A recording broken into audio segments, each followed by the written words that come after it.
It's time to talk, bringing sense to the issue for better discussion.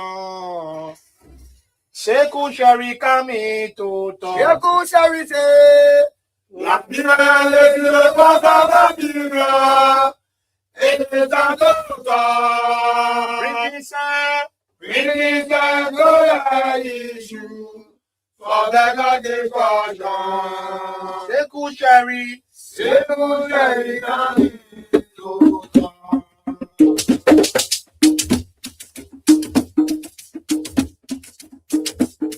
La Bira, this is the mother La Bira.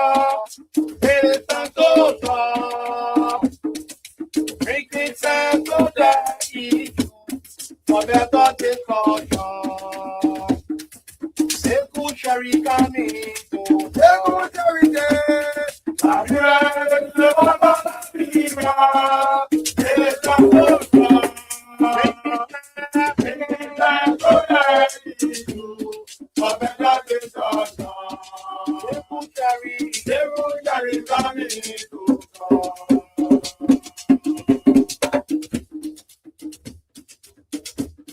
La Bira, this is the mother La Bira. It is time to talk, bringing sense to the issue for better discussion. Seku Sherry coming to Seku Sherry say, La Bira, le Papa La Bira. It is time to talk, bringing sense to the issue for better discussion. Seku Sherry coming to talk. La Bira, Seku Sherry coming to talk.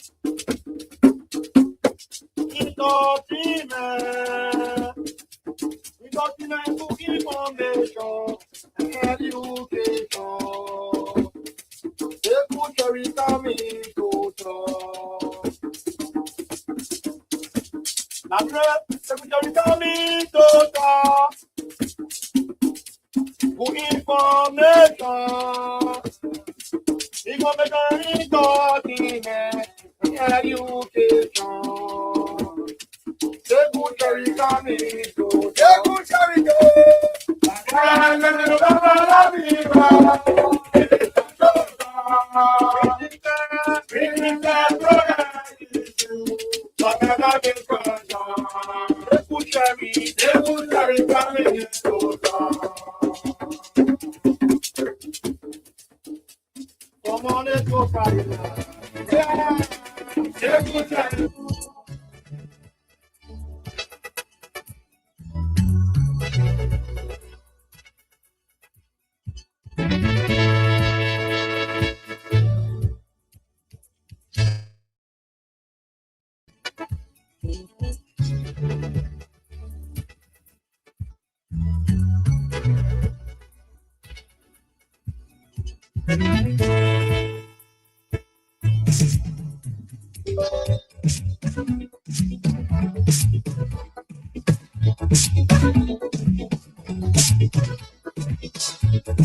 Oh yeah.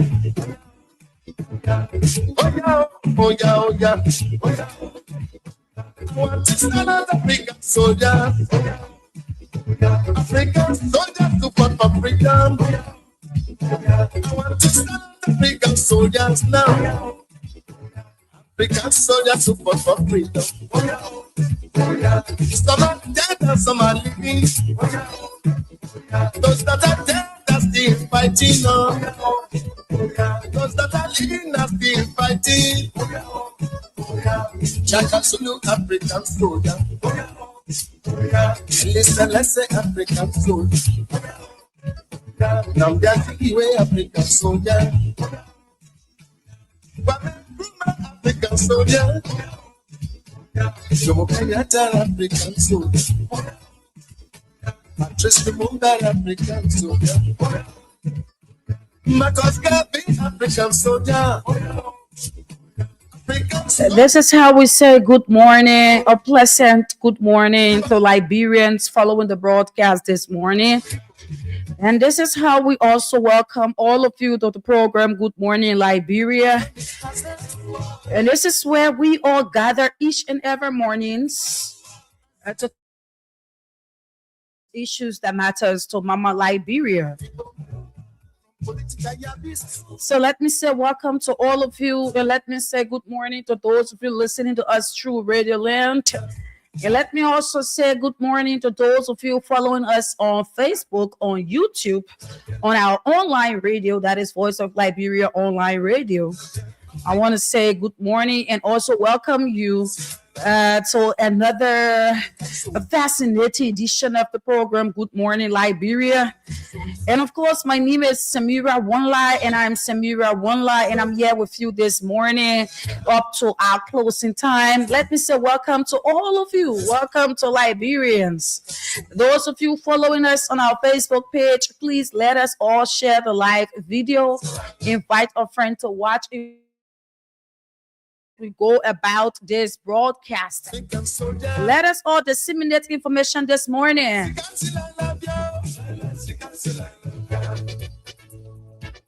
And as we step into the new year, a few hours from now, we pray that God's grace continue to guide us and protect us, and also open doors of favor and success.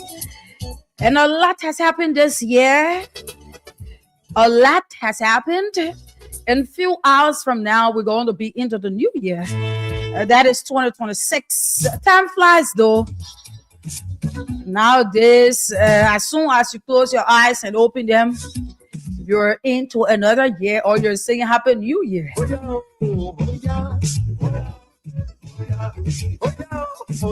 But at last, we all have to be grateful to God Almighty for His continuous blessings upon our lives.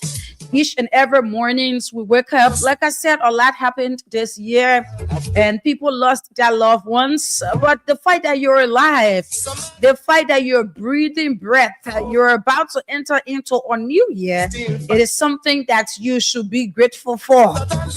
If even all of what you thought would have happened for you in 2025, did not happen, you need to be grateful for the fact that you are alive and you are breathing. So welcome to all of you. We're going to have a very, very much fascinating conversation here this morning.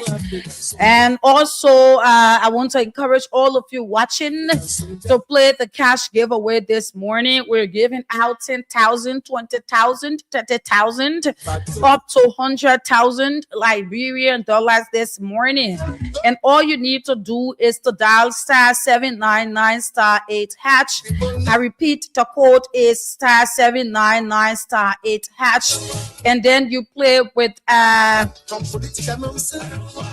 that is 200 Liberian dollars. Play with 200 Liberian dollars by dialing *799*8#, and then you use 200 Liberian dollars. Play and be able to win yourself some money here on the broadcast. It is on this morning, and all you need to do is to play in order to stand a chance to win yourself some money. My name is Samira Onelai. And of course, I'm Samira Onelai, and I'm here with you this morning up to our closing time. There are too many things to talk about. We have a lot on our plate. And as we have ours moving into the new year, all we can do is talk about a few of the things that happened within this year. And you know, this morning as I was driving coming, I'd be like, we're almost in 2026, and after 2026 is 2027, 2028, and there comes 2029, which is election year. And I was like, so this thing, we have been talking this thing and talking this thing and talking this thing, but we're actually moving though. What are some of the tangibles? What are some of the things, some of the projects that this government can point to and say, you know, we have started this, or we're about to start this, except from the yellow machines that come from China? and all of the travels that the president himself has done. What is it that they are pointing at? I don't know. I do not know. 2026 is after 2026 is just after 2027. 2028 will be campaign year, though people will be campaigning. And then 2029 is election. Time flies, though we're moving gradually. The Unity Party government needs to do better. The Unity Party government needs to step up their game. Like it or not, you need to step up your game because we don't have much time. So, what are some of the things that we'll be pointing at when there's election? We said that we'll be pointing at the rule of law, or we will be pointing at the drug tax that the president took, or what exactly we'll be pointing at the mansion there in Foya. But we're here this morning to talk about these things. A lot to talk about. All you need to do is to stick still as we go about this broadcast, and let us all have a conversation this morning. You people are the reason that we are here, and of course, you people are there for information too. So let us have a conversation. Let us sit around the table. Let us talk, and let us not go back to the butchers. Welcome, Liberians. Welcome to this edition of the program. Let me say welcome to all of you. Indeed, we're going to have a really, really good conversation here this morning.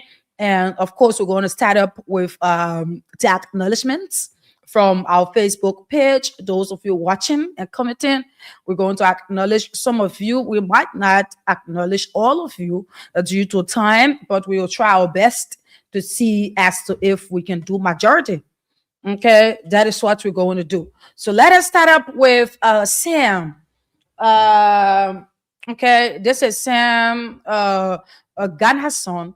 And this person says, good morning from the biggest Lamb Tree Lofa Bridge, Gola Canyon District, Grand Cape Mount County.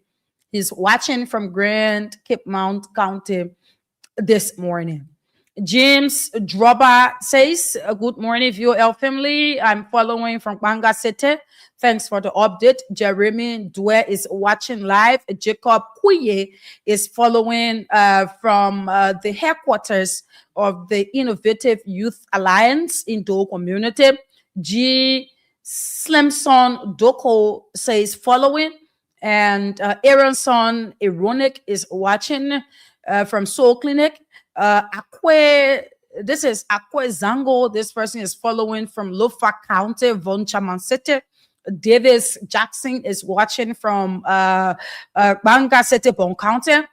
Change Boy Mitch is following from Mount Barclay, Bassa community. Ahmed MTCC is also watching the broadcast from Kakata City, Magibi County.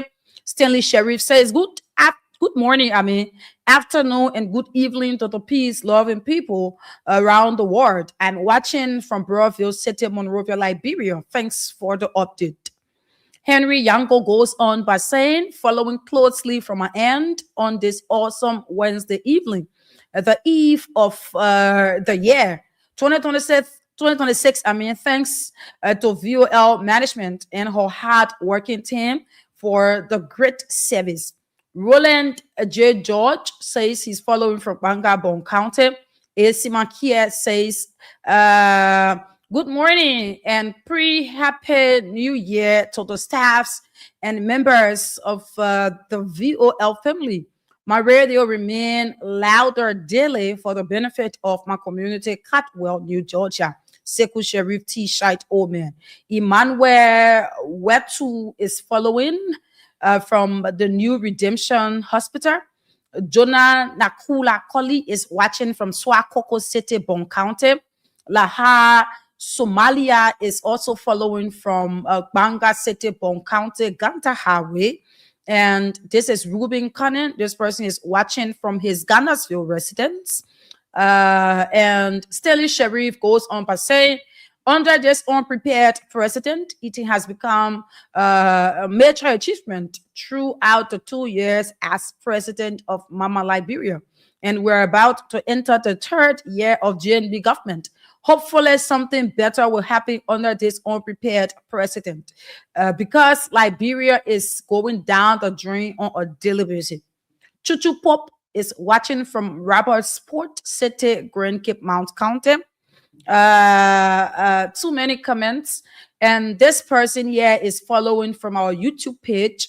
His name is Sinel Dagose Metzger. And this person says, I'm following from Kpakpa District, Grand Cape Mount County. Thank you for following from the YouTube page there. Justice Darcy Sunio is watching and he says, good morning, view. My name is William Justice Darcy. Like to be called Honorable Nuku Lastborn, following from Kakata City, Margibi County. Oliver G. Chia is watching from Grand Jida County. And Jonathan Willie is following from ELWA Junction. This is Stanford King Lino. He says, good morning, Samira One watching from Johannesburg, South Africa. Good morning to you, Stanford, my good friend and brother. Good morning. How is South Africa this morning? I don't know whether it's in the morning at your end or in the afternoon or in the evening, though. Justin is following from Sano County, Greenville City. There's too many comments here, and let me say welcome to all of you following the broadcast this morning. Thanks to those of you who commented. We could not read all of the comments out due to time, but we acknowledge the fact that you're following this morning, and we also encourage you to share the live video as we go about this broadcast. Okay, so let me begin by saying thanks and appreciation to those of you there in the counties that follow. We have our sub branches in few of the counties, but there are other places that people follow the broadcast. Sando County, they watch live and all of that. And it's great to know that what we're saying in town here, in Monrovia, the information that we're giving out, it is not just for those of the people within Monrovia. It is going across. Even those of the people in other African countries or the European countries, they also follow in order to get information. That is great. Okay, that is great. And every morning when you wake up, make sure you put on your radio or you turn your internet on in order to get adjusted to what is happening within the country. So fast forward this morning, we're going to start up with this. It had been a whole year. Right, it have been a whole year. Like from January today is the last day within December. What we're going to do is to begin by opening up. I'm sorry, our phone lines so that Liberians be able to phone in. As we're about to enter 2026 within few hours, what are some of the things Liberians expect, be it from the government, be it from the business sector, be it from our economy? Tell us as to what do you expect 2026? Probably, I can say that 2026, I expect, a better government, a government that governs well. I expect for poverty rate to not be as high as it have been over the past 2 years. I'm just saying, right? Probably these are the things that I'm expecting few hours from now. Your resolution is for you. You do not have to say it on the radio. You can keep it to yourself and tell yourself as to what you want to accomplish and all of that. But as a country, you're not speaking to an individual. As a country, like, what do you expect when it comes to the governing sector, right? How governance should be, like, what is it that you expect? And not just that, but also, you're going to take a look at 2025. You will just summarize it. right? Some of the things that happened within 2025. What are some of the things that you can point to? Probably you point at the building there in Foya. You point at, probably you want to point out some of the development that the government carry on, and probably you also want to talk about some of the things that the government did not do, some of the things that they did not accomplish. I do not want to spoon feed you with words. You know what to say, and I know what to say when it comes to 2025 or 2026. But in short, your expectations for 2025 and 2026, excuse me, that's is the way in which we'll be making the mistakes, right? We'll be like 2025, no 2026, beginning tomorrow. That's how it's going to be like. Some people will still be writing 2025 instead of 2026. It will take time for, people to get adjusted and all of that. But what are some of the things you're expecting? Those of you who are working in the public sector, right? Some of the nurses out there, when it comes to your salary increment, it said that 2026 you're hopeful that your salaries be increased. When it comes to youth employment in our country, 2026, I mean not 2024, I'm sorry, 2026, you're hopeful that there be more jobs opportunities for Liberians.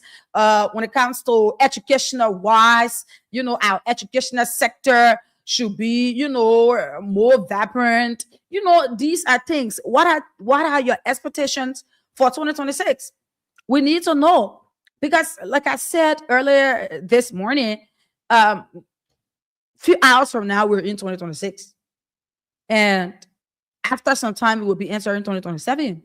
And once we're in 2027, and there's nothing to point to say, the government has done this, the government has done this, then I do not know as to where we'll be heading as a country. We'll just be heading to another election again. To another election. There where we will be heading. So before we go into our conversation this morning, what we're going to do is you Liberians be able to tell us what are your expectations for 2026 and what are some of the things that happened within 2025 that you want to point to and say this thing happened. We hope that it should not be repeated in 2026. And also, Mr. President, you want to speak to the president about 2026. Mr. President, we hope that 2026, you'll be able to do this. Thank you for what you did in 2025. I'm just giving you a little of what's supposed to be said. Okay. So these are the numbers to phone in and participate. 0773 419502, 0773 419502. 0773 419502. Those of you in the counties, these are your numbers. 0773 419502. Lone Star subscribers in the counties, 0555 184711. 0555 184711. Those of you here in Monrovia, Lone Star, and Orange subscribers, you call us on these numbers: 0773 978 564, 0773 978 564, 0880 907 907, 0880 907 907. These are the numbers to participate. Let us kick up the conversation this way, and afterwards we'll be able to talk about more things here on this. Okay, so placing your calls and let's hear you, Liberians. Let's start from this line. Good morning. Good morning. Morning. Your name and where do you join us from? I'm watching your show from Sparta. My name is Aaron May. Okay, Aaron. Thank you for joining us. So let's have it. What are your expectations for 2026? You listened, you followed. Let's hear you. Well, I want to ask God Almighty to save our people that are in this country, because as far as some of us are concerned, the government of our country is not proceeding and want God to guide the process. We listen to the crowd of our people in which He promised we are going to rescue. It's rescue the guys. We want our country in 2026 to have a different look in all the politics of our country. The minds of the people must be new openly. The people need to stand up and speak for themselves. The people also need to be recognized that their life, personal life, in the hands of God, people more and His voice. We want to pray to God that 2026 not should be haunted by police and intimidating people and former government officials. And there are many things we want to pray to God that should not have extension in 2026. So thank you ever so much for giving me the opportunity to talk on your platform this morning.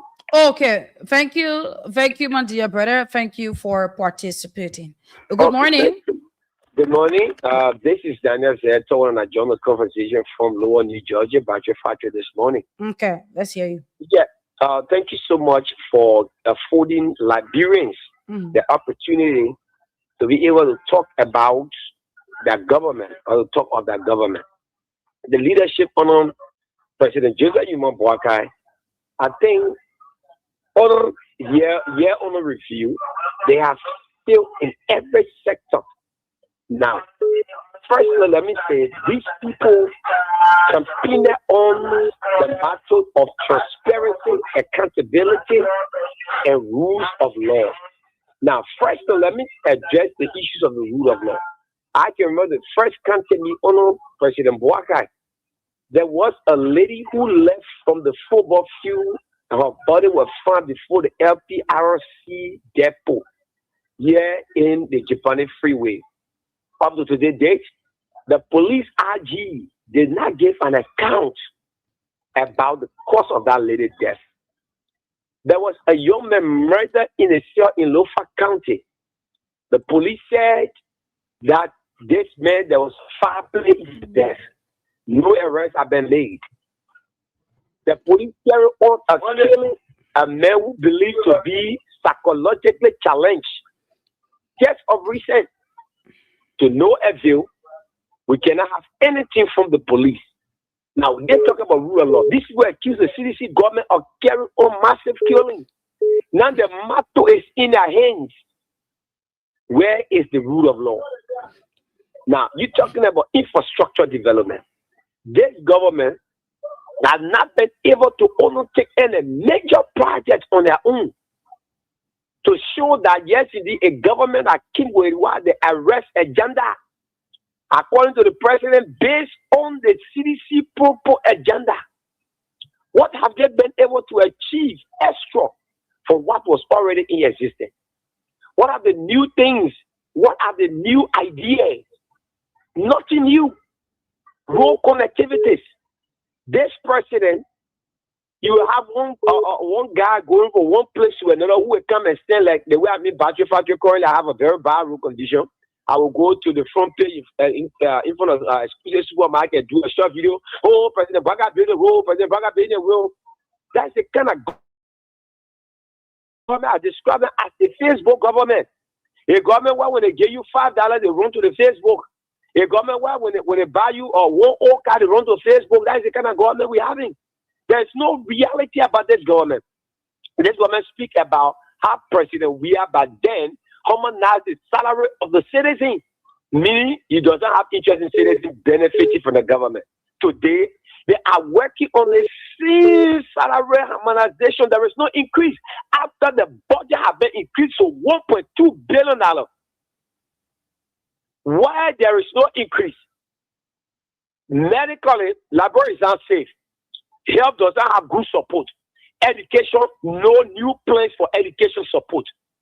So, comes 2026. Okay. As a Liberian, I did not, and I'm saying that with no fear and favor, I did not see anything tangible from this very government. You know what? Okay, thank you, my brother. We have other people on the line. they need to participate too. Good morning. Good morning, Senora. Morning. Let's hear you. Well, thank you. My name is Viva Sandy, and with me. Well, Senora, the 2026 that is coming, the after tomorrow, I'm actually a couple men, especially the judicial branch. The issue of the Austin trial, please, I don't know the judge. You're waiting. If you are listening, they coming Friday. If you not see no merit of the case, clear out. Because the government with our government prosecution lawyers said they have so many witnesses, even international one, but it cannot be stupid. And people turn in jail for nothing. All you ever know, these guys were not the one that burned our capital building. Please, if there is no merit in this case, throw it out. Because the second one is coming again. The issue of the capital building started on Sunday 24th December. Now they are coming out again with another push. Planning to take their speaker from E-Power, the speaker business they were in hotel for more than 6 months. And they come to our substance. They were doing their own thing, drinking wine, champagne, all over in their hotel. They are starting again our home. This time around, they will not burn the capital building and accuse for back again and he group again because the kids are not yet in there. So we are asking them. We are asking them to please.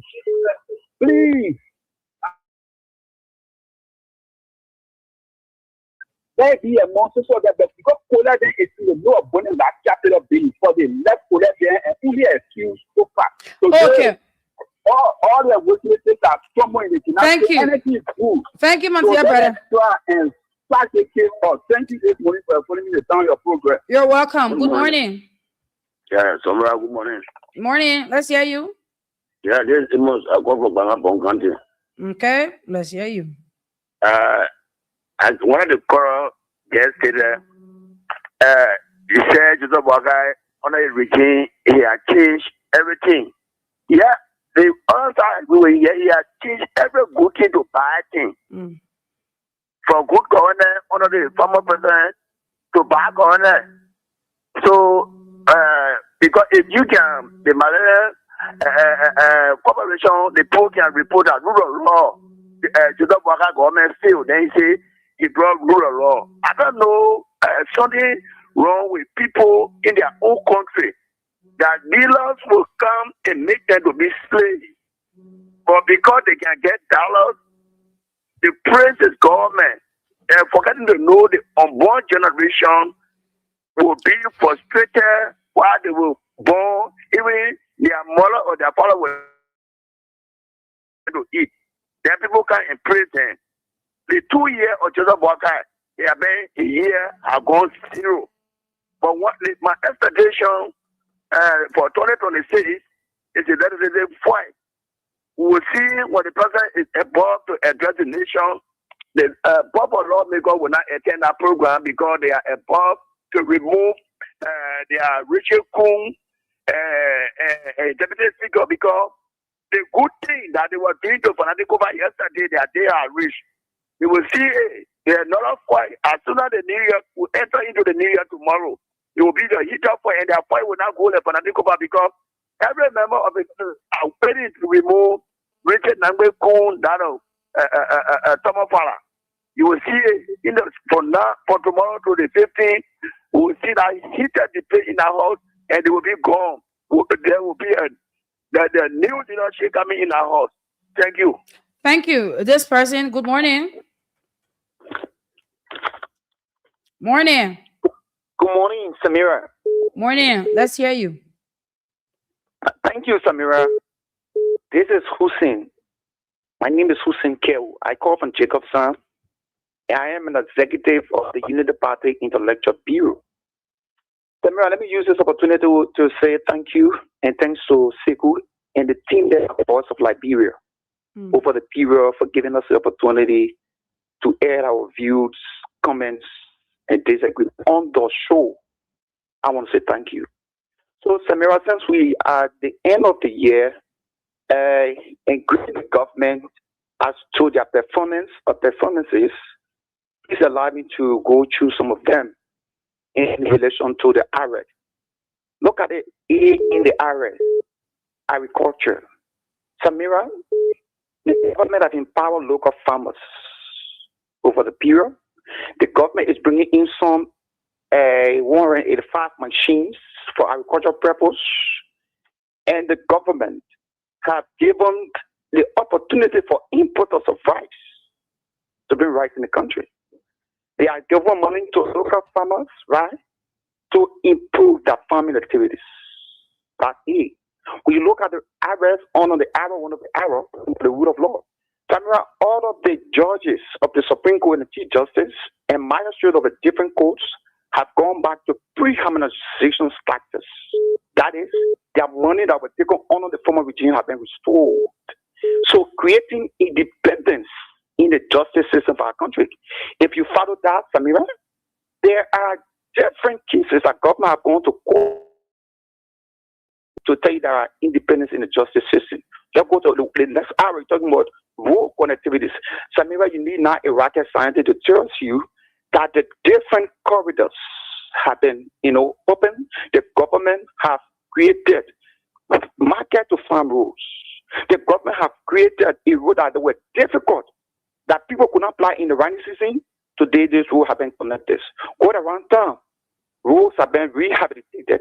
So the issue of road, yes, right? You look at education. Somewhere the government has placed over 2,000 volunteer teachers on the payroll under this budget year. They have trained different, DOs and CEOs in the counties. Now you can see independence in the education system of our country. The government secured the funding, right, to build over 100 schools across the country. That's education for you. Sanitation, yes, we are on path. Are we getting there? No, right? So we talk about all of those, and you're talking about tourism, Samira. Kitma is a tourist site. The government is making efforts. This is why it took tourism on the Ministry of Information. Now it's an institution by itself to tell you the government is willing to make Liberia a tourist site. If anybody in this under the arrest agenda will not acknowledge what this government has done, Samira, let me end the year by saying, President Bwaka, thank you. Okay. Thank you, Hussein. Good morning. Good morning, Samira. Morning. Let me say good morning to the force of Liberia family. This is the force of Sabu Rasta. Samira joining the show from Point 4 to be exact with you in Zimbabwe. Consider Samira, what I experienced as you asked me that question, tears dropped from my eyes. I'm crying. Samira, what I experienced and what I about to experience, Samira, I'm crying. I'm crying, seriously. Look, Samira, can you imagine in a democratic country, and Samira, citizens are being treated like rude, like criminal.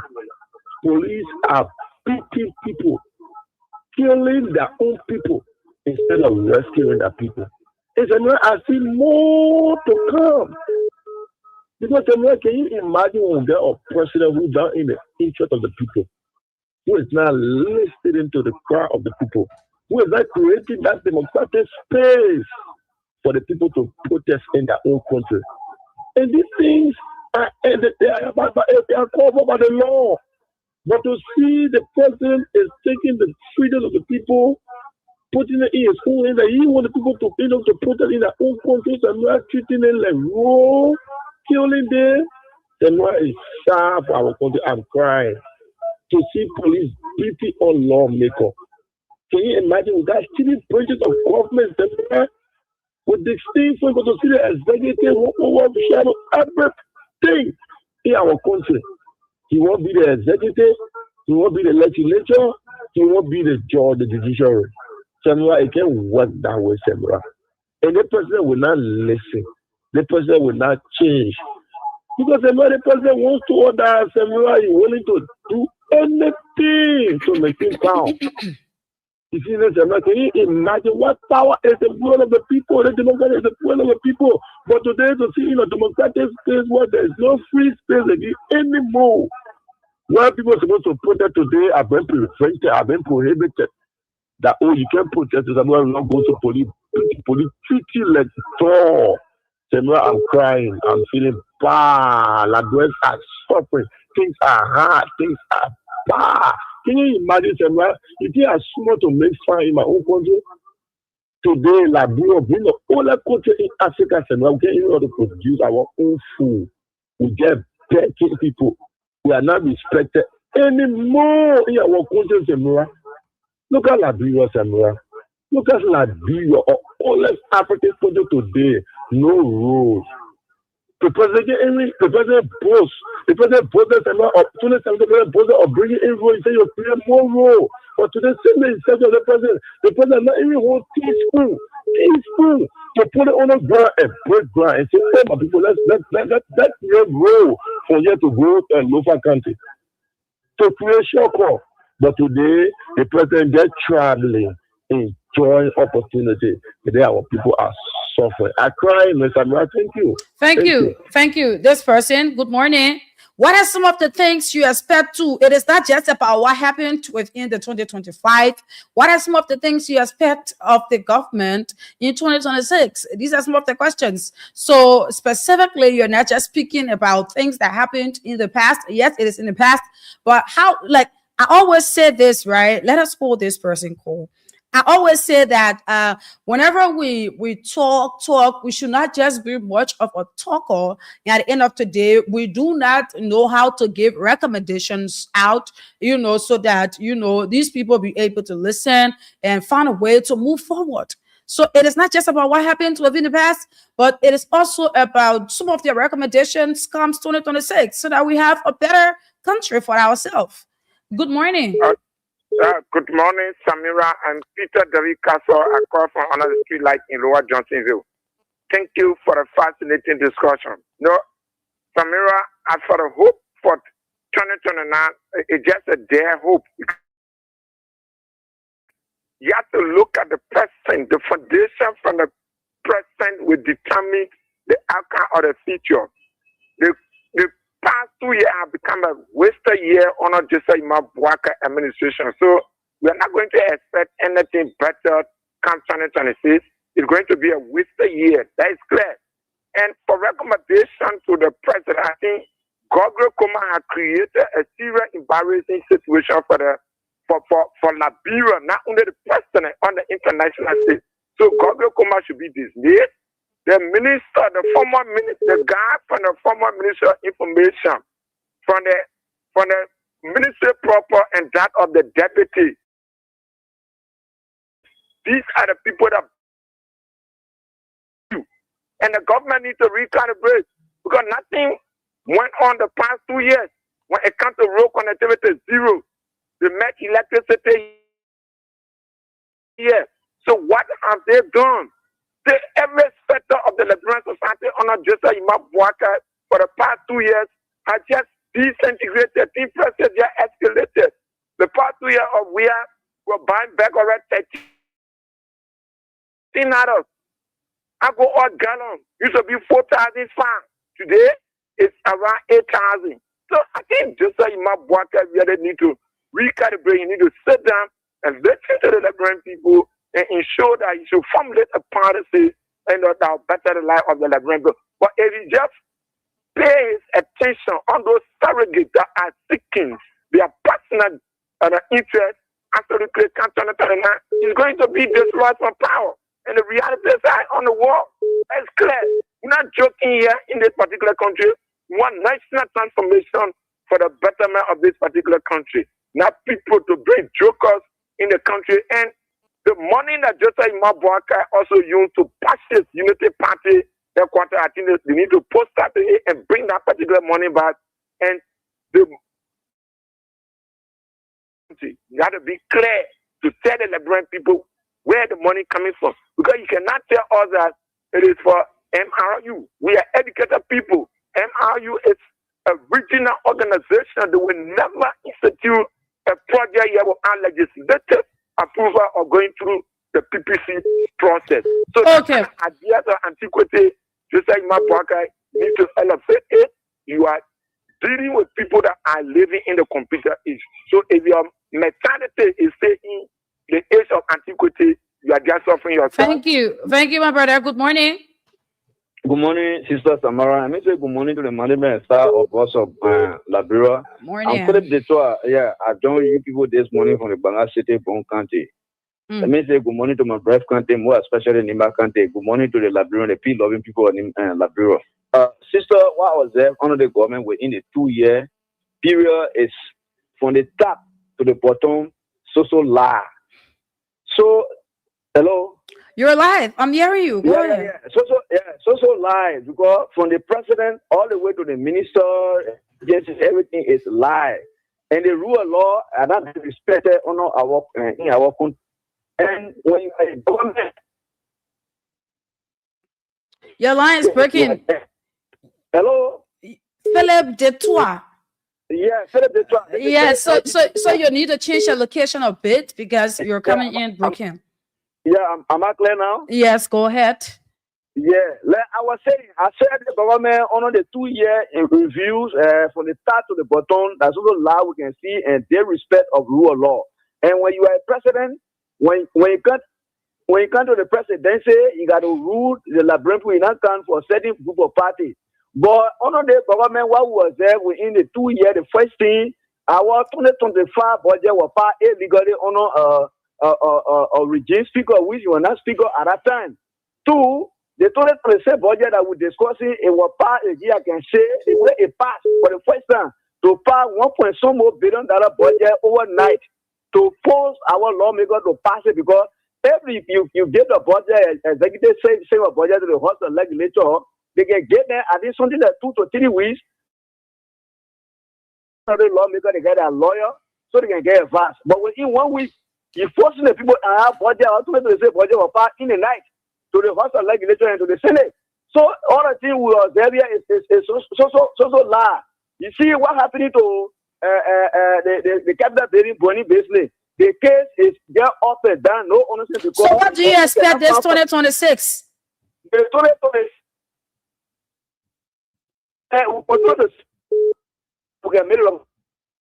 Oh, your line is terrible. Morning. Okay, let's take this person. Good morning. Good morning. Johnson. I did not get your name. My name is Lord Johnson. Okay, Lord, go ahead. Thank you. I was just playing a listening role, but people come to the disco with lie. You see, talk about yellow machine. They government. You want to give your own take instead of saying something that Hussein said, responding to something that Hussein said. So we actually want to hear you, right? You don't want to respond to other people. Hussein gave his part of view. Morning. This is Andrew Chia from Rudolph. Okay. You see the capital building issue, the fire issue at the capital building. See the role the non-speaker play, Richard Kuhn. He did everything to get to that position. But the truth cannot hide. When you are now who you want to be, I don't care what you do. God will show you up. Richard Kuhn went, Bogara, the speaker of the stock. You make sure you open and the president said supported because the president made a statement that the act of that took place in capital building is a hooliganism. How do the president know? Now the investigation is turning around. I want to recommend to the legislature the law, if it is the issue is resolved and those are born in capital building, that's not the opposition as the government is saying. The president, there should be bill placed on the floor for the opinion of President Baka because he's not ready to govern the country. Thank you. Thank you. This person, good morning. Morning. Okay, that person is not saying anything. We hope that you'll be able to call back. The cash giveaway is on this morning, and we're giving out how much? 10,000, 20,000, 30,000, and up to 100,000. All you need to do is to dial *799 *8#, *799 *8#, and then you use 200 Liberian dollars to play and stand a chance stand a chance to win yourself some money here on the broadcast. We take few more calls and then we go ahead. Okay, few more calls.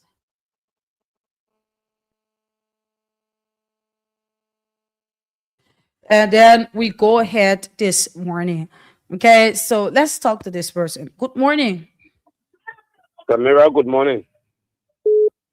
And good morning to the Force of a family. This is V. Moba Sakama. I'm calling for Sinker this morning. Samira, thank you for what you just introduced for to talk about. And this morning, my focus point will be on our president, President Jose Yimon Bwaka. As we enter 2026, by the grace of God, I'm calling on the president to think as an edited father of the land, to try and unite this country, to try and bring the Liberian people together. Let the father of the land put away party. Let this our father put away the party cap and bring Liberians together so that it will serve as one of his legacy. As the president of the Republic of Liberia, this father was the one that unified this country, where we never had a thing called CDC, UP, ANC, this, that. We need unity in this country. This country is really, really divided on political lines. CDC, anyways, and since you, as a father, became president, you intensify that particular gap. I'm calling on the president as we enter 2026. Tell your officials to stop the segregation of any person that speaks about the government. They are enemy of the government. They are there speaking to. They are there.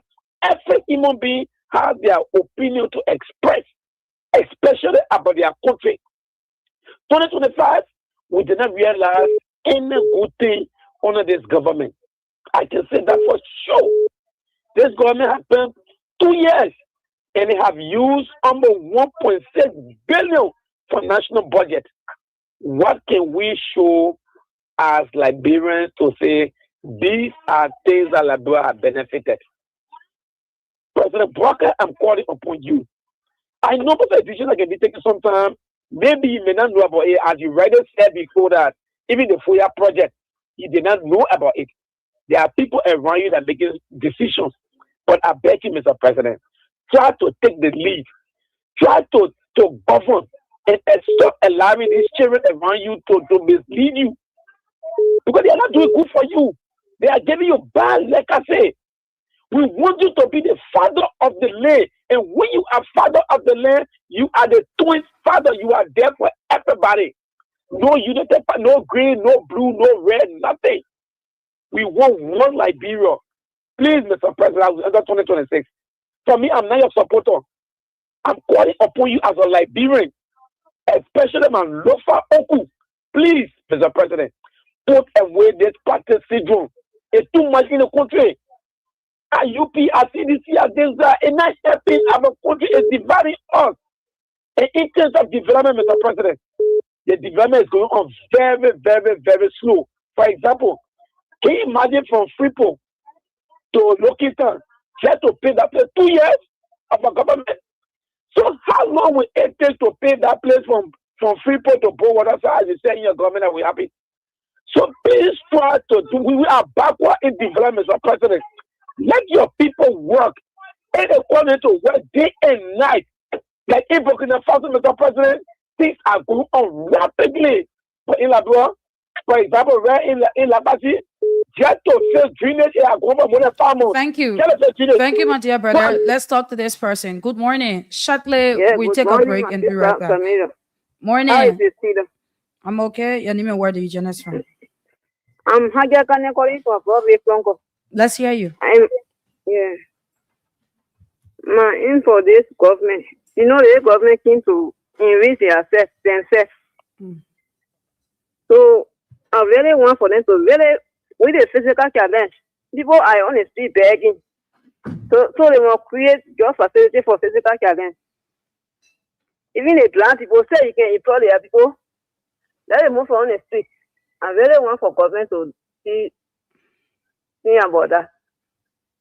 Okay, so that is what you want for them to look at within 2026. Yeah, in 2026. I really want for them to move the people on the street. Physical challenge, we are on the street begging. Okay. And not supposed to be like that. Okay. Thank you. Thank you. Let's squeeze this person in. And right after this call, we're going to take a break and be back here with our guest who is already in studio. So shortly, we take a break and be right back here. Okay. So let's talk to this person. Good morning. Morning. Yeah, good morning. Good morning. Your name and where do you join us from? Thank you. Let me say good morning to His Excellency President Bwaka. This is Samuel Dikekwa and I join you from Magiri. Okay, Magiri. Let me appreciate you for giving all the opportunity to be heard on the radio every day. So, considering our had 3 branches of government, I want to appreciate all 3 for the job done on the government, despite we are not to where we expect, but I think some might have been made, starting from the executive. The issue about our foreign policy, our attitude, when it comes to the system of government on the executive, I think it will win me. It encourages you want to appreciate the government through Beso Yanti. We also want to appreciate the government on Mr. Roland Gillings, the public minister. I think he's doing tremendous job for the country, road connectivities. It's going across the country. We also want to, appreciate the government on the president through, Emotua, Moali, and others. Mr. Seri, when it comes to LSC, the consistency, these are things I think the country have been suffering for so many years. So yes, like I said earlier, we are not to where we are, but I think by step, we are getting there small. So to the legislature, they gotta be careful. They are not impressive. Only 2 years. Thank you so much. Do not place in your calls due to time. We will not take all of your calls. I want to say thanks to those of you who phone in. Let's take this break and be right back here with our guests. Our guests on this broadcast for the next hours that we have here will be Wonto. And there are a couple of things that we're going to talk about, looking at the political landscape of Liberia. And there are just too many things that we'll dive into here on the broadcast once we get back. So when we get back here, our guest in studio is Wonto. Let's take this break. And it is from Crime Stopper by Old Man Sam Sion. This one.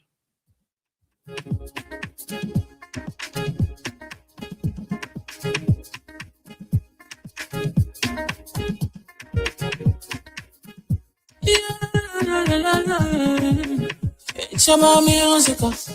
There are crimes in many places, in every community you can see. So if you see crime reported, don't take law in your hand for the right authority. They can't take care of it. Crime Stopper here for us, bringing safety to your door. Whether you rich or you poor, if you see a human talking, you check. Do it for your safety. If you see it, don't keep it. You must part them for it. Crime Stopper, the people bringing safety to your door. Crime Stopper, stopping crime and make it before them before. Crime Stopper Liberia, on the center to interior. Crime Stopper, keeping us safe, they're stopping crime for all of us. Crime Stopper, the people bringing safety to your door. Crime Stopper, stopping crime and make it before them before. Crime Stopper Liberia, on the center to interior. Crime Stopper, keeping us safe, they're stopping crime for all of us. Crime Stopper Liberia is your community crime fighting partner. Don't take the law into your own hands. Remember, if you see a crime, report it. This is a message from your own self, Old Man Sam Sion. Crime Stopper, the people bringing safety to your door. Crime Stopper, stopping crime and make it before them before. Crime Stopper Liberia, from the center to interior. Crime Stopper, keeping us safe, let's stopping crime for all of us. Crime Stopper, the people bringing safety to your door. Crime Stopper, stopping crime and make it before them before. Crime Stopper Liberia, on the center to interior. Crime Stopper, keeping us safe, let's stopping crime for all of us. And of course, once you see a crime, it should be reported. That is a message from Old Man Sam Sion. When there's a crime, report it and let the right authorities be able to handle it. Welcome, those of you just tuning in. This is Voice of Liberia 104.1, and you're listening to Good Morning Liberia. My name is Samira Wanlai, and of course, I'm here this morning with the show. Like we said, once we get back from our break, we will have our guests. And our guest this morning is Wonto. That's a household name that once you hear, definitely you know who is this person. And like I said, we will be talking politics this morning. Almost every morning, like we do here. But this morning, Wonto and I, we will be going into a lot of political issues. Specifically, we're going to be looking at the Unity Party's government, all of the governance that they have been carrying on. And we'll also look at the past leadership, that is the CDC government. And there are a couple of things that we will go into this morning here that will take us up to 10 o'clock. So what you need to do is to share the live broadcast, invite a friend to watch, invite a friend to listen, and let us all be able to disseminate information here this morning. Let me say good morning to you, Wonto. Good morning. It's a very great pleasure being here, Samira. Thank you for the exciting introduction. I think this should be my second time of voice on this platform, and I want to appreciate the work that Sekou and all of you guys are doing here on this platform. So I'm excited to be here this morning, especially coming back on a very exciting conversation last night from Minister Toye, which set the precedent for numerous other conversation that follows. Okay. Well, it's great to be here. Welcome. How's the festive season with you? It's going well. This morning is everybody excited for Watch Night. I guess one of the most fascinating aspects about the season is this tremendous aspect of crossover, which is life in itself it's a precious moment to be alive. And I think I did a reflection yesterday of my 2025, and I think the most important thing is to say God is good through all that. I'm very excited for 2026. I think it has a lot of prospect, whether politically, whether in personal goals and objective. And I think we are looking forward with a lot of anticipation, whether from the CDC angle. We are ending the year on a very hard note, engaging in diverse conversations, especially political ones, defending the legacy of the CDC, but projecting the government failures, dismantling their propaganda, and also standing strong as a political party. So there's so much to be excited for as we climb this year, and I'm looking forward to seeing how that works. That is good. That is so good. So there have been a lot of posts from you on your Facebook page, and a whole lot. I cannot go through them one by one. But let us start on this note this morning. Let us take a look at the Unity Party's first year in power. We're concluding the second year today. Yeah. Let us start from the beginning, from the genesis, I would say. Let's look at the first year in power, and then it is a fascinating year. Usually, when I start with the first year in power, I think about the United Party projected plan. So one of the skepticism about this plan is the realization that the United Party projected in 12 years, projected two policies that was considered the hallmark of their policy-driven governance system. That's the previous 12 years. The first policy is the agenda for transformation. The second policy is the poverty reduction strategy. Interestingly as possible, at the climax of that tenure, the World Bank projected that was an increasing trend in poverty. So the sarcastic nature of this is that a government projected to reduce poverty in 12 years, but ended up increasing poverty at the climax of that journey. So that was the inherent nature of our economy that was inherited by CDC, with rural poverty escalating, with a lot of damaging agenda as well. Then we now have the arrest agenda, which is another very interesting, fascinating policy. The first thing for a policy to fit the blueprint of implementation, the financing model must be exciting, realistic, and honest with the trajectory of where the country is. Liberia and a few other countries are part of the least developed country, faced within a model of aid dependency syndrome, where predominantly even our budget is being sponsored by multilateral institutions. What we're seeing with the plan currently is that we have a government projecting $8.3 billion in this arrest agenda plan. And the government of Liberia share is around $2.5 billion, which is saying in that plan I'm presenting $2.5 billion, which is 30%. The private sector is saying US $2.7 billion, which is 35%. And then the NGO and multilateral institution is projected to give $1.9 billion, 25%, and then you have the diaspora remittance of 0.7%. And the reason why this is so is because even our private sector today, we don't have absolutely no strategy, no control with our private sector. So if you are projecting that amount, if you're saying the private sector is contributing more than the government in its own plan, meaning that we are generating another plans in failure. So the entire national budget for fiscal year, which is $1.2 billion, project was about 76% recurring expenditure, which means you have minimum funding to even go towards the plans that you highlighted. And so with this agenda in itself means that for the next 6 years that we are in this regime for, we anticipate absolutely, unrealistic projected political plan. But let's talk about the issue of government, plans. Yes, when I was on King's FM, we spoke about the government agenda that was being projected. One of the first things is that the basic model of plan that the government assumed to have achieved is the reconciliation plan. Yes. Which the government, President Barker said in his inauguration speech that you reconcile the country, whether you are seditions, whether you're unity partisan. The goal is to be able to reconcile this country. That in itself is the worst kind of promise, that because reconciliation is the most basic thing to achieve. So you're saying that within the president's first year, he did not achieve that? We are in an extremely polarized country.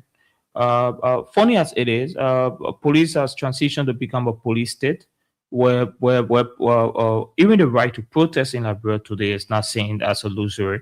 The other thing that's also very fascinating about it is beyond just that is the executive assumed that from day one they were campaigning for re-election process, and that assumption in itself is probably dangerous to developmental agenda. If you assume if you got inaugurated today and the first thing about is 2029 election, then that is fun. But this society is a polarized society.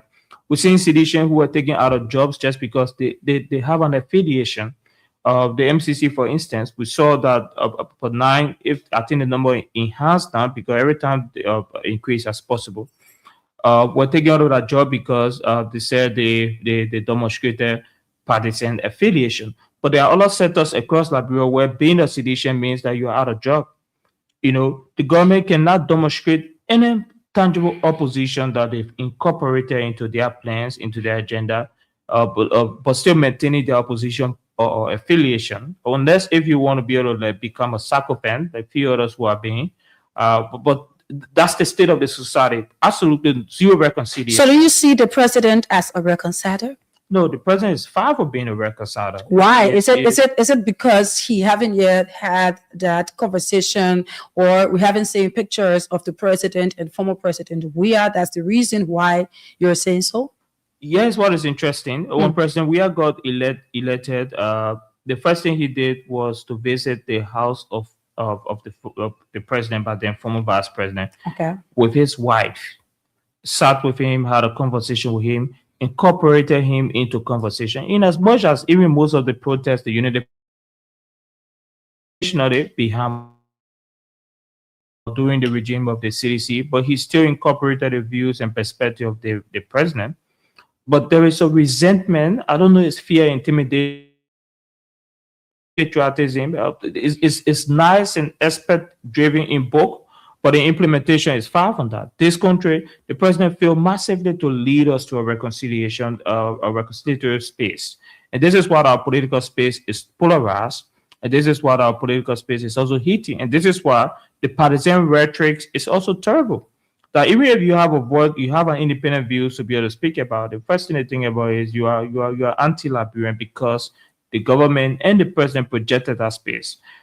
Even if we come back to employment crisis, we think about how seditions are being sabotaged for employment opportunity in Liberia. You no longer have a right to become a sedition anymore because of how polarized this government is, and they want the president fail to be able to reconcile us, and that's the basic fundamental things that any government can achieve.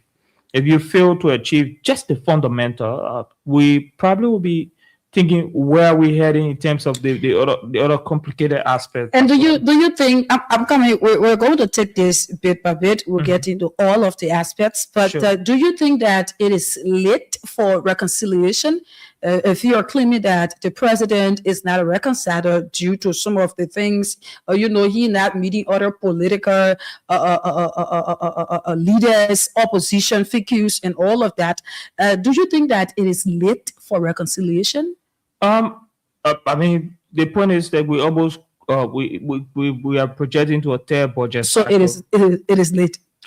Reconciliation should be day one. And that's the very, very interesting aspect about it. When a government comes into political power, especially in our electoral process is one of the most heated electoral process across Africa because it provided us a threshold on a very equal dividend land, less than 30% below the threshold of international standard. And that means that this country was divided on the one of the electoral process, where CDC has equal mandate of vote as compared to the Unity Party. The divisions in the electoral outcome is very little. And this is why sometimes it's very hilarious when I see, some of the very immature, unsophisticated analysis saying CDC would not come back. You check the electoral outcome, very low outcome. That means the government is running specifically on a very divided country, where CDC has equal partisans to be able to, demonstrate that they have that support in that way. So on day one, if a government failed to be able to reconcile a country, given the dynamics of that division, that is dangerous in so many ways possible. And so for me, reconciliation is a failure, a complete failure, and the rhetoric about it is also very unfortunate. Beyond the fact that the president is projecting himself to say he's a reconciler, it's far from that. And it comes back to the hypocrisy that they are doing now in FOIA. If you cannot be able to reconcile this country and you're building yourself a presidential suit in FOIA saying that you are building a monorail peace union, and that's the hypocrisy. You fail to reconcile the country, but you think that you want to be able to reconcile monorail union. And it's a very interesting scenario in so many ways possible. Okay. Go ahead.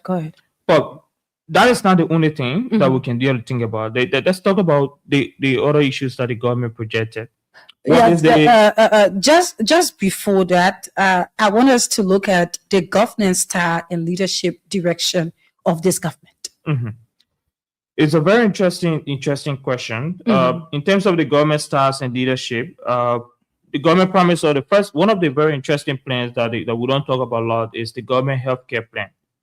This government promised us something called universal healthcare on day one. In fact, it's being attributed in the various agenda that I spoke about. Healthcare in this country is one of the worst we can think about. As funny as it is, in the healthcare portfolio of the government plan, the government is also highlighting that they will be able to, give a life expectancy increase from 60 years to 63 years. That is far from that. In fact, we currently have a declining life expectancy ratio.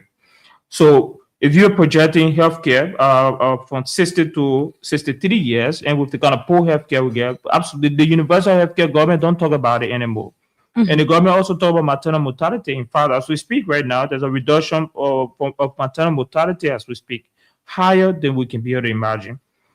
So the truth in it is that we are heading absolutely nowhere in terms of healthcare plan. But we are spending millions of dollars in healthcare as well. And funny as it is, under the CDC, we target something called both healthcare access and infrastructure development. Person, we have developed about 30 different hospitals, original hospital. The 14 military hospital is one of them, and the Emory Hospital is also one of them. And this is the difference between the CDC and the Unity Party. Unity Party is projecting a plan to reduce to provide health access, and they also have health infrastructure as well. But the CDC deliver on that by providing 30 newly constructed hospital. But there are multiple other hospitals that were renovated, and there are multiple other hospitals that was under construction even before the turning.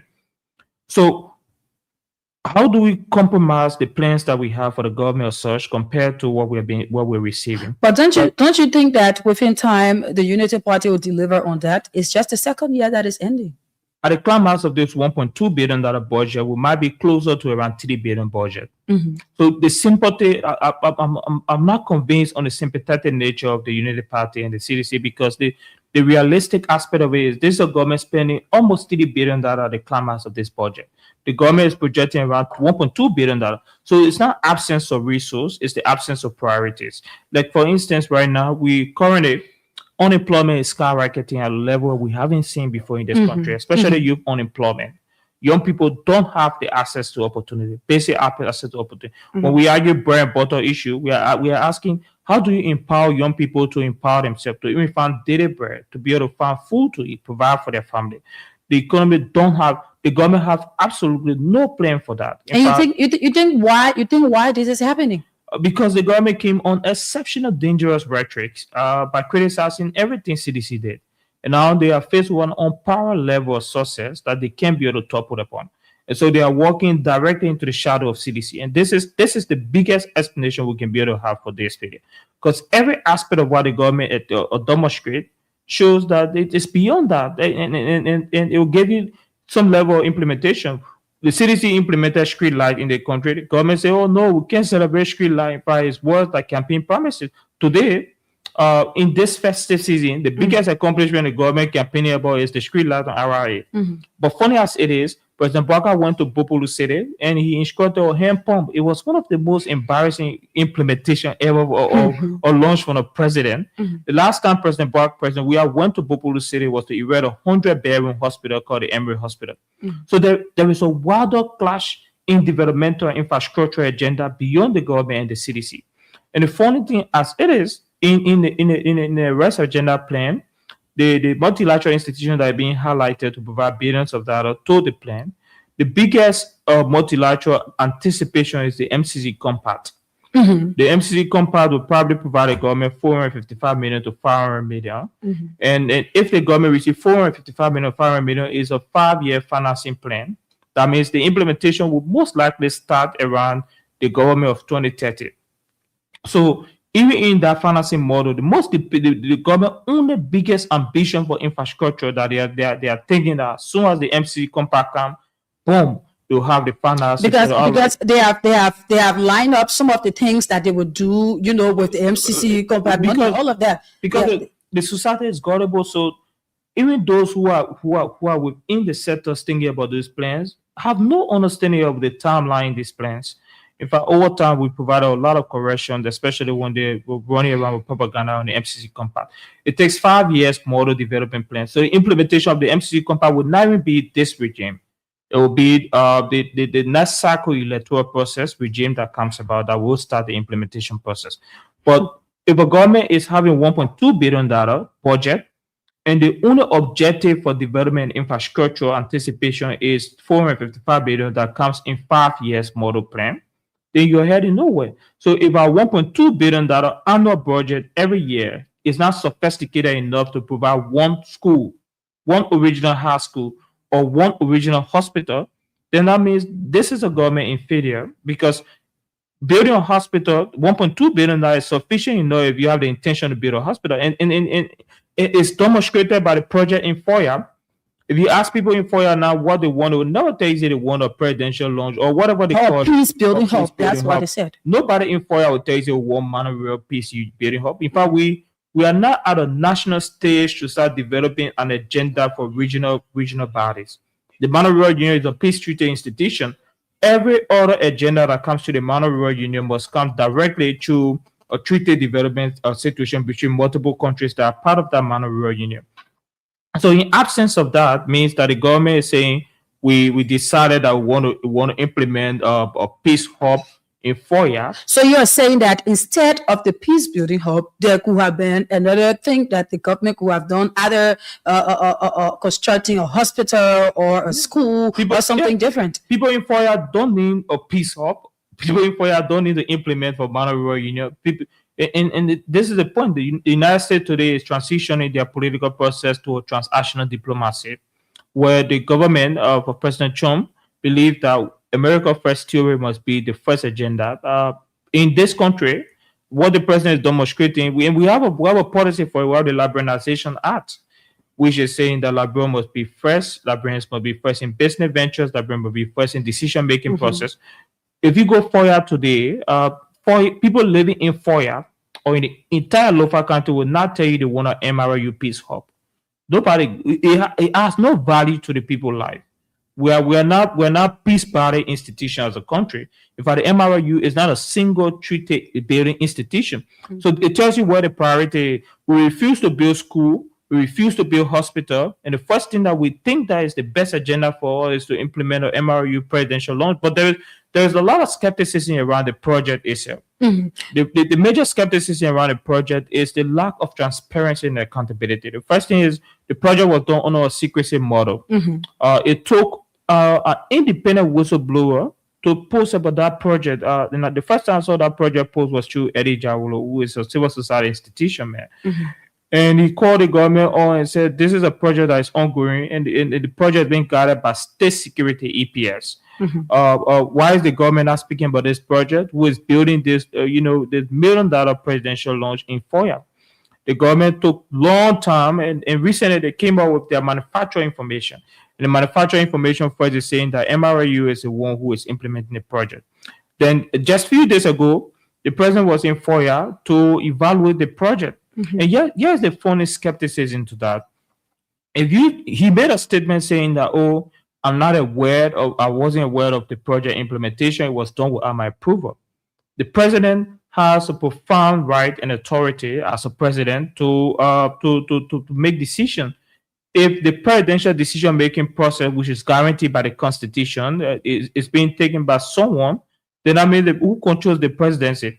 In any democratic states of rule and laws and order, approval of any initiative that fall within the ambience of the presidential power and then amenities, don't we have the approval of the president? That means someone is getting fired. But the president saying that he's not aware of the implementation, but he went to evaluate the implementation in FOIA, and he praising the project and say, yeah, it's a good project. So people, the government of Unity Party now have even the public works minister could not even speak to that project. He cannot justify the project. He had nothing to say when he was being asked. Exactly, because they are deceptive and they are running the project fully on the destitution of the rule of law. And that's the best way to be able to describe it. Funny as it is, we have a PFM Act. The PFM Act says that all public funding must be driven in public accountability measure. The Constitution also says that the legislature has the right to be able to erect new institutions. Exactly. So if you do a project in isolation to the legislature, that means you're violating even the very core principle of our Constitution. And no one in the legislature has any ideas of the entire project, no understanding, no knowledge, and whatsoever possible. Funny as it is also, as it's right now, the financing model of the project has no demonstration in our budget. I mean, the 1.2 billion budget, you cannot find anywhere in the budget where to say this is the budget for the MRU. They said the MRU is the one that guarantee the project, but the MRU is not providing funding for the project. So the government now is saying we are implementing on behalf of MRU, but we are using our budget, and nowhere in the budget the money is, but we are using our country budget to be able to implement the project. So MRU is saying that they are not funding the project, but the government is saying they are funding the project on behalf of MRU. And that's the hypocrisy. And you think what is going on there?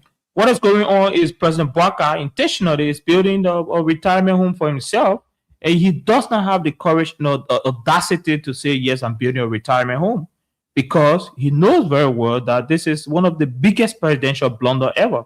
And these people came with exceptional promises of accountability. And here is the thing, within the shortest period, right, there were other developmental issues that they could have looked at. But that building was being built there. Nobody got to know about it till they finished with everything. And people saw the EPS minding the place and all of that. So at one point in time, someone want to say that this is my conclusion, that the president is building this place for himself. But at a point in time again, the president came up and cleared the air and said that it is a peace building hub. But let us move on to this issue here, one, two. You spoke about the unemployment, right?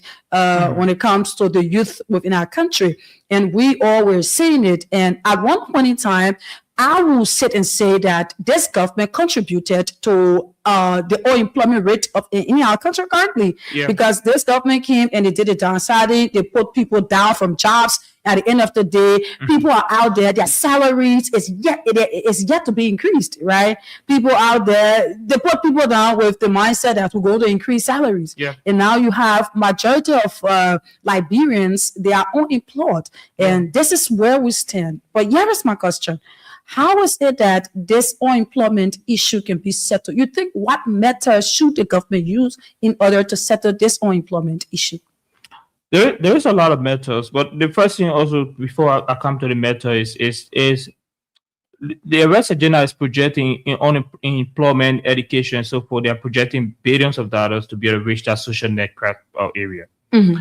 Unemployment alone is unemployment target in the budget is almost spending around 8 million annually in our budget. The interesting aspect have the Minister of Youth and Sport was live on air, and he made a very interesting statement. He said it's not the role of the Ministry of Youth and Sport to be able to implement or provide unemployment strategies to implement. So the arrest agenda is projecting that amount, more budget to allotment from the private sector than the government projection to support their plan. So this in itself, the lack of private sector empowerment or direct strategies that improve the private sector in business ventures means that we're heading nowhere with the employment crisis. And the other thing is the hypocrisy that comes with that. This sophisticated government assumed that they have all the solutions and they were prepared on day one to be able to transition this country. But the biggest employment strategy that the government directed in terms of policy was to tell high school students, apply for the sweeping job, we bring your CV, and this is our temporary employment measure. They give you a big name, and this is the sophisticated government or strategy. Give you a big name saying that it's a temporary employment strategy to the Ministry of State. And the very audacity in itself to say that graduate students who took 4 years to go to undergraduate school, expert in different fields, and understanding to only be lowered down to a space where they will go and sweep the beach and sweep the street and be paid and say that's employment. That means we're heading absolutely nowhere. one of the things to realize is that it's demographic in our country. We have an overwhelming young people population in our country. Yeah, in fact, one of the fastest growing population in sub-Saharan Africa that is inherent with young people.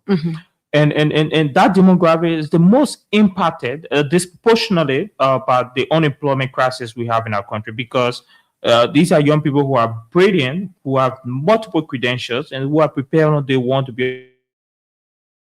Part of the government strategy is also around providing youth empowerment in ICT. The last time the government went forth with the ICT implementation, where they said the president is empowering 10,000 young people to become digital experts. Thank you. They technically were given a chance to go learn about basic computer software, but they were on a blackboard. I was on OKF a few days ago, and one of the callers said, "I'm a unit party partisan." But I think the one of the biggest failure was the ICT program called the Youth 10,000 Youth Empowerment Program, because we spent 6 days in the program and still I don't know how to open a computer. But that's the hypocrisy around. The government spent millions on that project, and then in fact the president had the audacity to award them, and they called them ICT experts. So a few days ago, a very interesting exchange on Facebook. Kula Fofana, the presidential press secretary, she posted and said, "Oh, my Apple laptop just spoiled, and I'm looking for a specialist." So I copied it and posted along with the image where the president was awarding the youth, and I said, Your government said that they're empowering 10,000 youth, and in fact, the climax of the 6 days program, you call them digital experts. So are you afraid to hire one of the experts to fix your laptop? But that's the hypocrisy we have. So in terms of solution, let's look at what regionally is being done. In Ghana, the government of Ghana established an independent body to focus on youth empowerment. That independent body focused directly on employment and youth opportunities. Okay. In Liberia, we don't have that independent body. In fact, we don't even care to know that despite the fact we have an overwhelming youth population, we don't have independent body. Perhaps, since you asked a question, then I'll just try to provide recommendation, which is important. The government will establish an independent body focused on youth employment and empowerment and opportunities. That body can have, multiple functions. One function could be driven around outsourcing opportunity, which Ghana is doing now, building partnership with international institutions and countries around the world to improve youth empowerment and youth opportunities. That body could also provide look out for youth educational opportunities, building alliances with countries that can be able to provide higher education opportunities for that body. That body can look at a very strong measure of providing youth inclusion opportunity into job markets. Looking at the private sector, for instance, what specific areas and avenues. And the body could also recommend skills that are important. Interestingly, in our 21st century, we need an evaluation of the methodology of courses that fit the 21st century job market, especially in the University of Liberia, because times are changing. Some of the courses that we have at the University of Liberia is not competitive enough for international job market. Perhaps that could be an evaluation.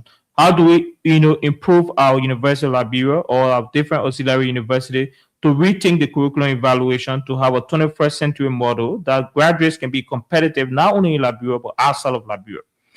Then the other aspect is the Liberianization policy, which is strengthening Liberians' jobs for Liberians only. And this is a fair policy all across the world. In places like the UK and the US and other countries around the world, you must have an authentic work permit to be able to work in any of these sectors. A few days ago, the Ministry of Labor fired one of their inspector for selling fraudulent permit. In this century, the government is the one leading the fraudulent permit being and that's why I say the government has no solution for employment. So the selling of fraudulent permit that should be given, that should be provided and protected for Liberians, but being sold out to foreigners, is coming directly through the Ministry of Labor.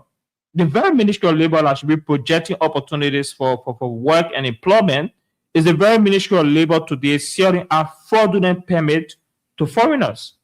And this is the point. We must be able to implement the Liberianization policy that look toward protecting Liberians' jobs, where we can be able to cement specific jobs for different populations, for women, for young people, and for different other aspects. And if we cannot achieve this, we'll find ourselves nowhere. And each ministry must be tasked with an opportunity for projecting specific jobs opportunity for young people in this country. And this is a realistic ambition we should have. And our budget must face the reality of our unemployment crisis, because you can't be honest spending $8 million in you with the Ministry of Youth and Sport and expect to be able to have the result that you want. And so there's so much that we could be able to talk about. In terms of the criticism, this government is running one of the biggest shows when it comes to empowerment. And the biggest failure in this government is the lack of understanding and empathy for the unemployment crisis. People, if you go in the market today, you realize that even the marketers are complaining. The biggest opposition to this government are people who are selling markets, the ordinary Liberians who cannot find themselves. And the coin as bread and butter issue. And when we say when we're saying the government cannot react to the bread and butter issue, the first thing they want to talk about is, oh, they want to bring the economic theories and all this. You're not carrying economic theories to the market. People in this country don't have solutions. They don't have, basic opportunities. They cannot really, they're at a stage where by next year, if we don't find a solution, it will escalate where people will be starving in this country. That's the level it is. But at the end of the day, the people are saying that the price of rice has reduced. Price of rice reduced from what stands though. The government, here's the thing, the interesting thing the Ministry of the central bank is doing is to be able to control the market, not by creating a space where the market is competitive, but creating a space where they subsidize the market to appear politically that is fine. And this is where when you go out there in the market, the people are complaining because that lack of circulation of money in the market creates lack of opportunity. And the stuff that unemployment opportunity means, even if you bring the rest at $5, young people don't have the opportunity to buy it because they are not employed. They are not making ends meet, and money is not circulating in the economy. So it's a dangerous policy because you assume that you have a control of the market, but unfortunately, as possible, the market is not being controlled because for the market to control, it's a basic economic model. Circulations of goods and services present an adequate space for competitive market in every setting. That's the reality. Lack of circulation of goods and services means the demand and supply will not have a trickle-down effect that is competitive enough. So this government is running that level of policy, which is deceptive. And when you say that, even the United Party partisans who defending their government, they are getting fed up. They are on the stage. I think I was listening this morning. One of the callers said, "I'm a United partisan, but the president should address the basic issue." And for me, when we criticize government, we're giving them a chance to do what is right because we are in the third budget cycle of 30 billion, almost 30 billion spending at the end of the budget cycle. If we cannot have a comprehensive plan, we're heading nowhere. Okay, so those of you just tuning in, this is Voice of Liberia 104.1. We have 1 minute claiming up to 9 o'clock. We're here up to 10 o'clock. In studio, you have Wonto, and we're talking about lots of issues this morning. Let us move on to the president foreign travels, Wonto. Yes. The president foreign travel is a very interesting aspect of it. Yes, the funny thing. And once you talk about travel from Liberia, the first thing people think about, president, we are where they spend 41 days abroad. But let's look at the deliverable between both. President, we have traveled to, predominantly of the UAE and the Middle East.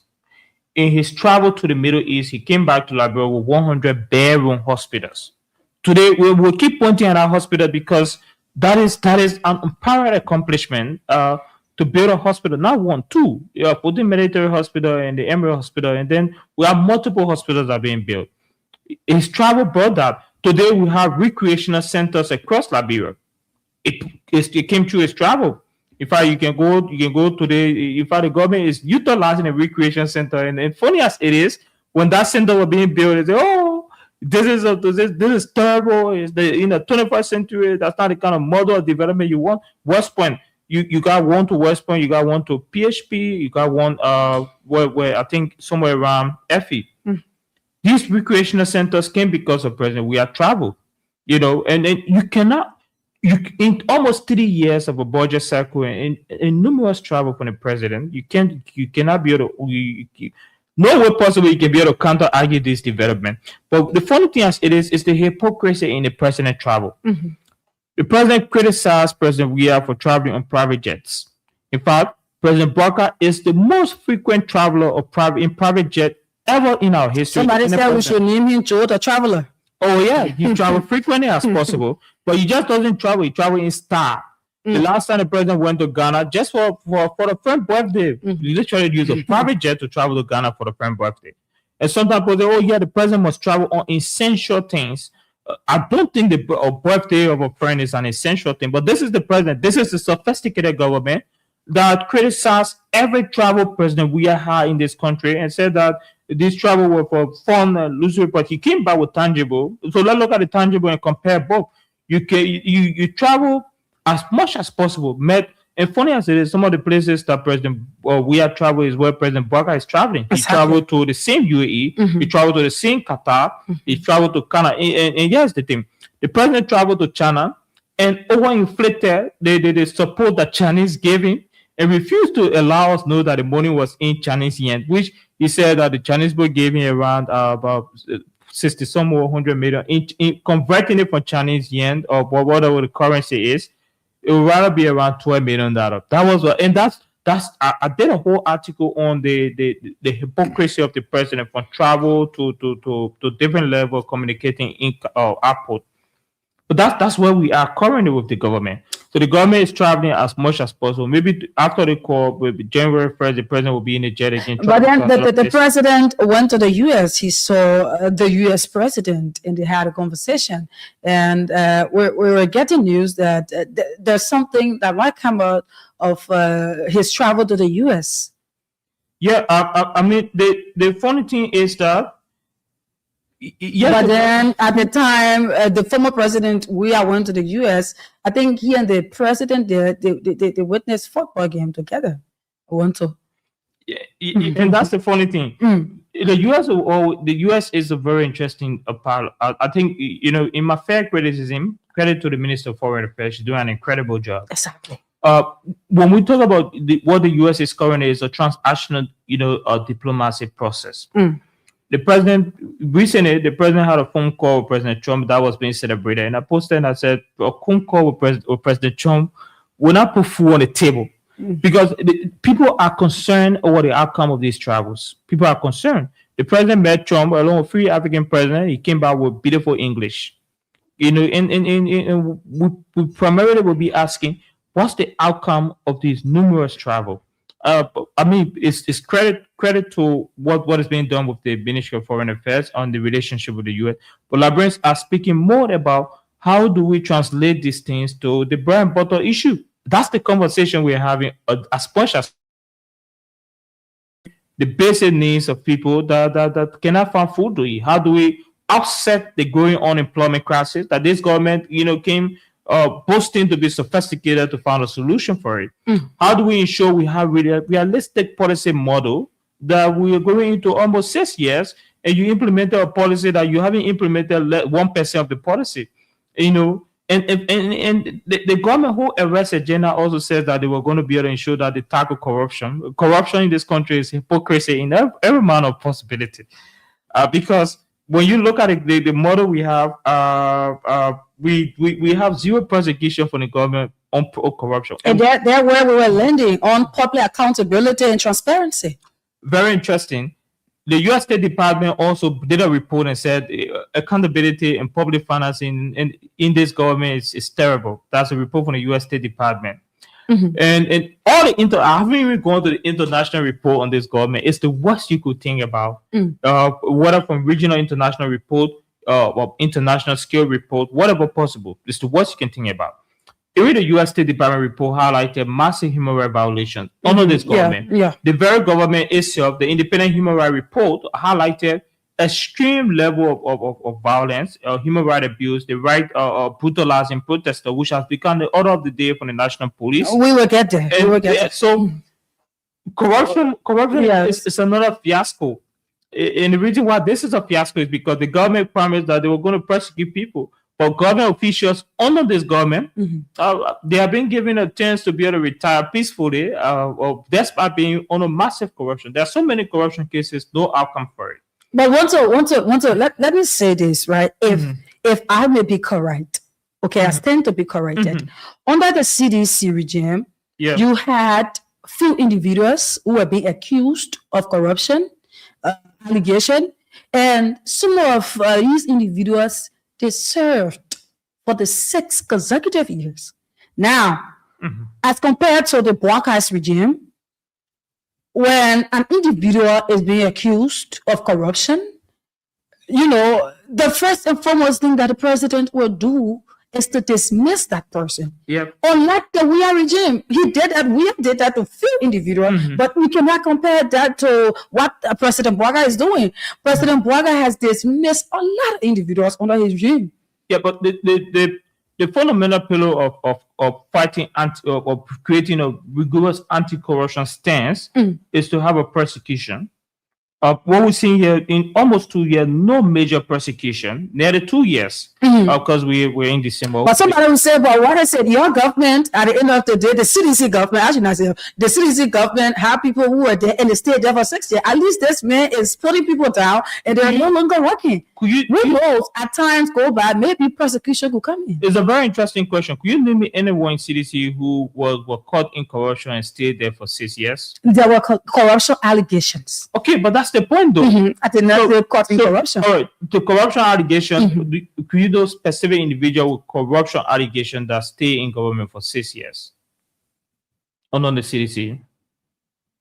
So you have people who are being accused of me. You have people who are being sanctioned, and the list goes on. Yeah, but which sanction you talking about? International sanction? International sanction. Liberia is a sovereign state. International sanction has no jurisdiction over the decision of a government outcome, and that's a fair criticism. In fact, there is a very interesting theory of sanction currently in our modern century, and I'm saying this with fairness to the international model. I believe that there must be fair accountability process, but for those who are research oriented, you realize that the sanction is being utilized in different ways. There are a lot of criticism for it. There are fair criticism that say it's important to have sanction in an African context to control the governance model, where African leaders can be to some extent have a global hegemony leader that monitor and evaluate their actions.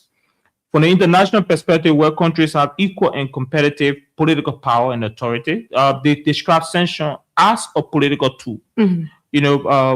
Whether China, whether the US, whether Saudi Arabia. And for me, I do not draw myself into sanction because my sophistication and my education do not provide me that space to see it just from a middleman perspective. Because I'm way too inclined to understand the criticism, the bias, the prejudice, and the exceptional level of how sanctions have been utilized specifically in our war today, whether in our trade war sanction, whether in control of governance model, whether in control of war and so forth. Good thing is Liberia is on the Security Council now, so hopefully we'll have a better understanding of the development and the decision making that comes to sanction. Let's move on to the corruption issue. Looking at the WIA's regime and the United Party regime.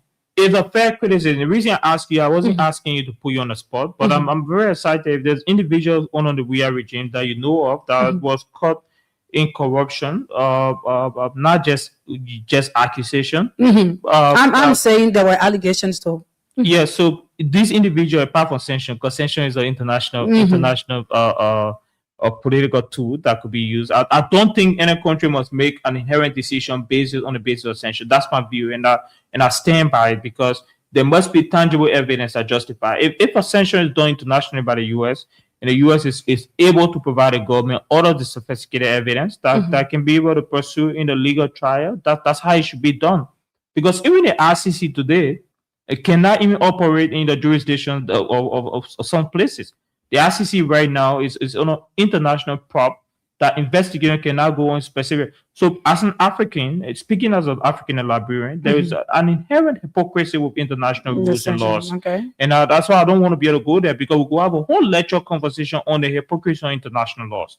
And then there is a national perspective that Liberia is a sovereign country. And so I will not be able to criticize or to some extent justify mechanism of international system on national decision-making process. It's important that we have national decision-making process being guided by international system, but not at the detriment of our sovereignty.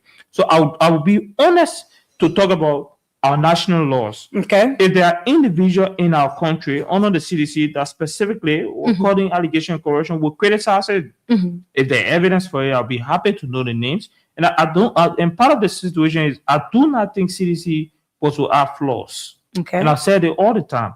I think despite the fact we are championing the legacy of CDC and think there are a lot of accomplishments we can point to, there were some flaws with the CDC.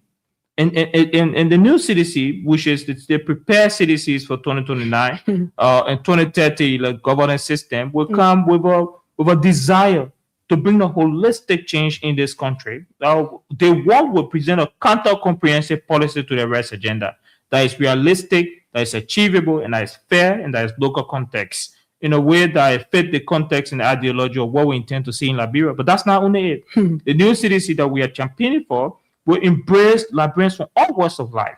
In a meritocracy system that is.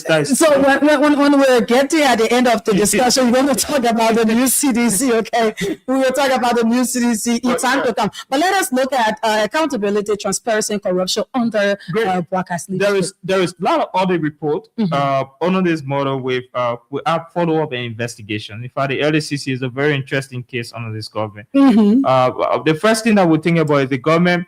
The president himself violated the very promise he made. He said that as president, you declare his asset. And the timeline he provided declared asset elapsed. But he did at the end of the day. No, we're speaking about the timeline. He has to be pressure. In fact, he had to be pressure to declare his asset. But he gave a specific timeline. He said, I'm going to declare my asset publicly in this timeline. Yeah. It took a lot of criticism to even make him declare his asset. But he campaigned on it. You know, he said, and there was a report recently that said almost more than 70% of government officials denying declare their asset.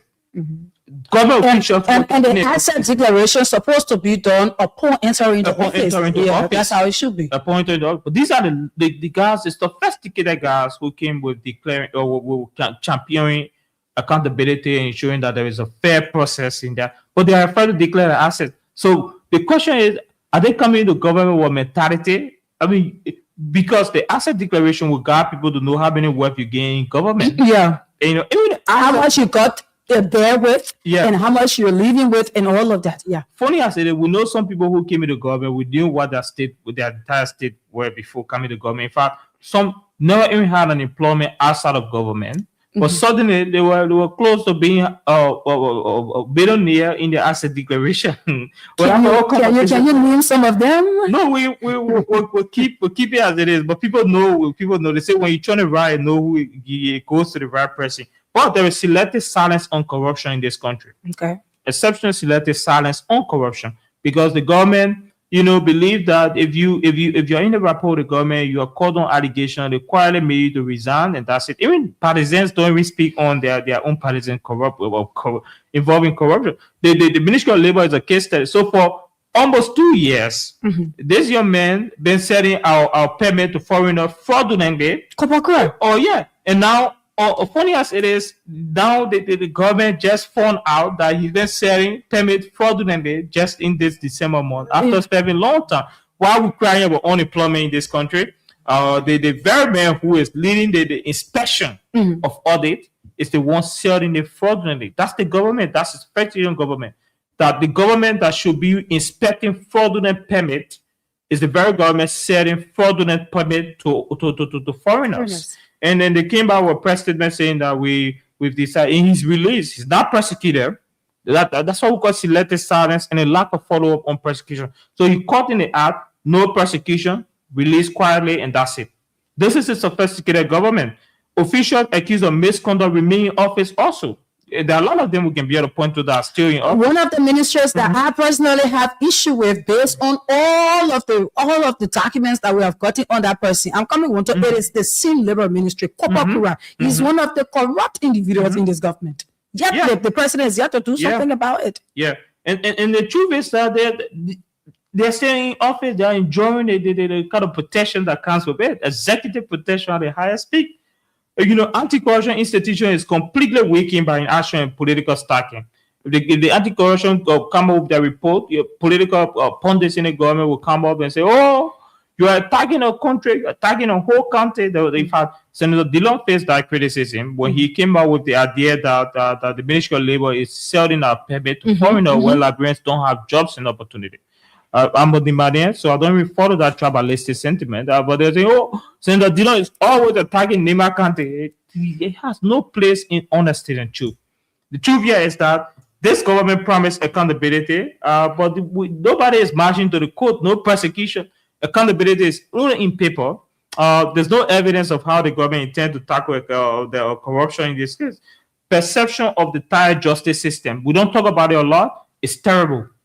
The perception of the entire justice system is extremely terrible. We do not, even when it comes to sexual and gender-based violence in this country, women don't have the protection they want. Today, the Ministry of Labor, the Deputy Minister of Labor, today, no persecution on an alleged crime that was called. In fact, the police were defending him. At this stage, he's not being arrested at all. Ordinary citizens are being arrested on just allegation of sexual misconduct. This young lady dad came up with substantial evidence that his daughter, you know what it takes for the dad to come up and say, yes, my daughter confided in me with evidence that she faced an assault. The hospital has confirmed it. Hospital report, medical report from the hospital confirming. In fact, the police is counter arguing the hospital report. Exactly, that is what is happening. Yeah, and so this is the sophisticated government. Women and children don't even have a protection. The government is now an apologist of rapists in this country. No longer standing for the right of ordinary citizens that should be protected. In fact, the government is now the biggest apologist on rapists. And when Front Page Africa came with a report from the Ministry of Agenda, the Minister of Agenda said, we don't have money to be able to give to Front Page Africa. That's why they gave you the report. But yeah, it's the case. You are the Minister of Gender in this country. The Deputy Minister there's substantial evidence of rape, alleged rape from the Deputy Minister. And up to now, he's not in bar. He's running free. No evidence of prosecution, despite the kind of evidence that are being presented, including medical evidence. But ordinary citizens today are being dragged in prison because of just allegation.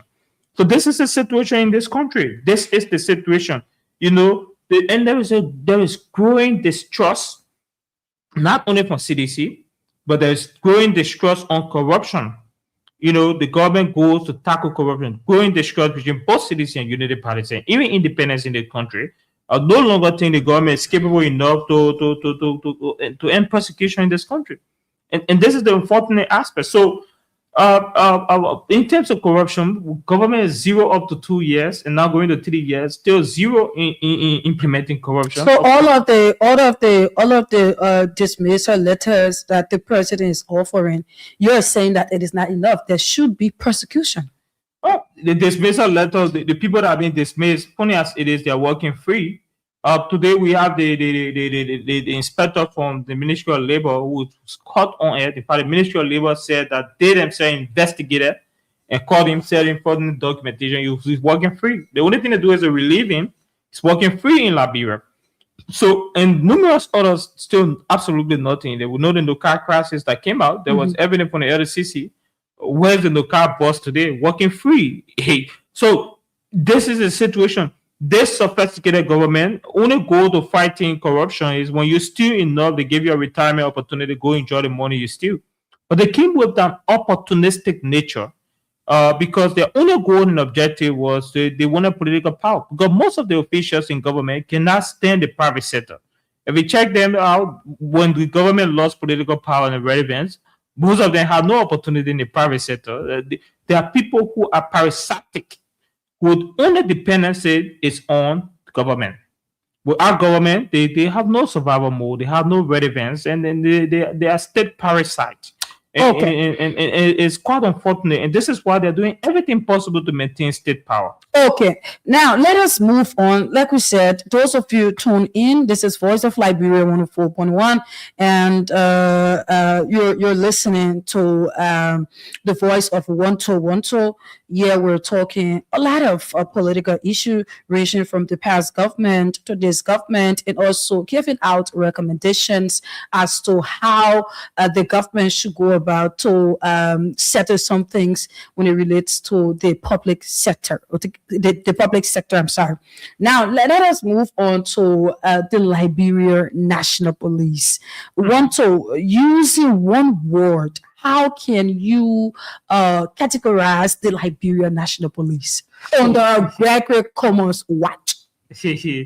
It's very interesting as possible. You asked me for one word. Yeah, one word. I just need one word before we move into all of their workings and all of that. Looking at professionalism when it comes to officers within the police and all of that. How can you term the Liberian National Police in one word? You move into it. I think probably the one word I could use for the Liberian National Police. You asked me for one word, but I would say what one word I could use? Human rights abuser, or maybe human rights abuser is a phrase, but it's multiple words. I would say let's say brutality is probably the best word to be able to use. Okay. Brutality. Because here's the thing. The reason I use brutality is because this government, the entire police is using excessive force. Okay. By police on arrest and crowd. People don't have the right in this country to even independently disagree with government or to advocate for better state opportunity for themselves. There is weak internal accountability even in the police systems. Funny as it is, in the police system, there's weak accountability. Even when it comes to different other issues, there's persecution as well. There is rare persecution of any officer caught in issues. And you know what is very interesting? The police itself has been in rare allegations and that is worse that you can be able to think about in the police system itself. And, in the international report, the International State Department report said that highlighted the police brutality and impunity. I don't know if you check the report. The findings from the report, from the independent investigation in the police abuse, it also shows that there is concern over police intimidation. Yes, specifically. And even journalists and protesters have been brutalized by this police. Yeah, the freedom of the press and all of that, they were all included. And so my point is that the police has become a partisan police. When stand so you think that the problem is from a Greg?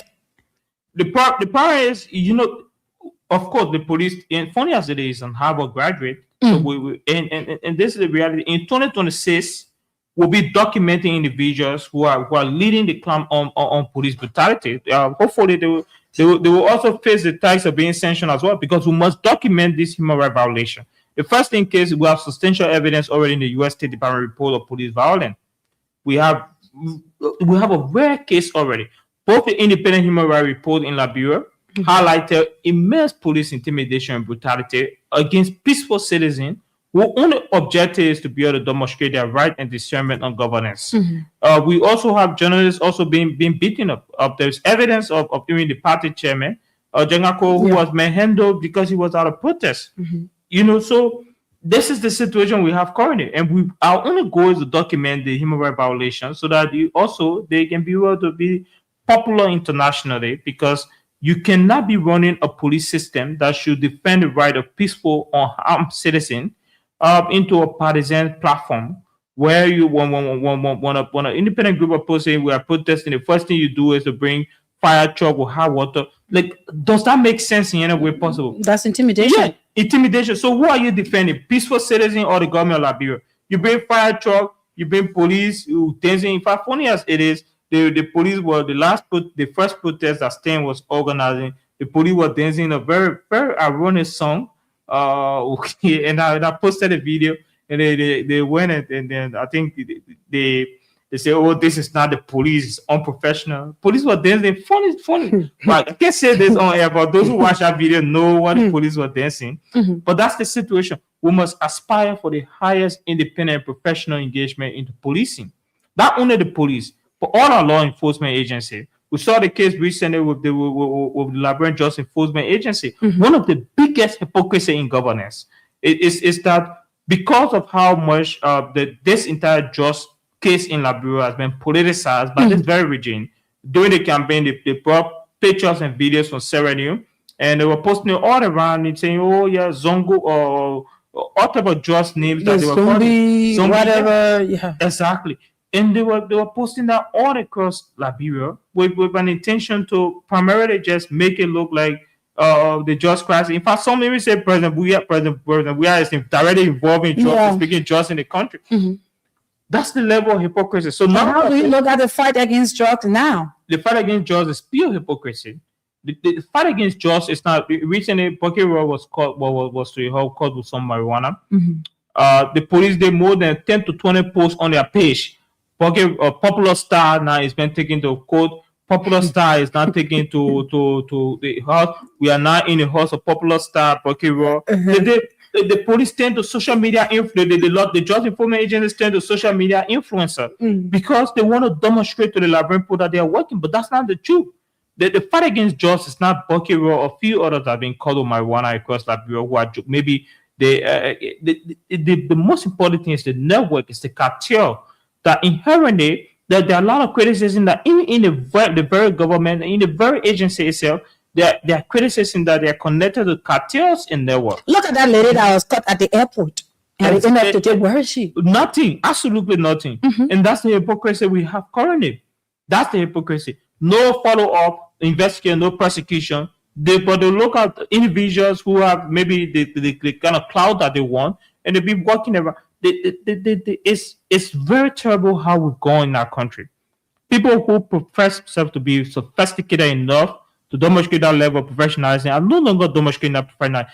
And you may be able to think the reason I use sophisticated because when this government was campaigning, it said we are coming to bring mature governance in place. This is a mature government. But how can a mature government act in this manner?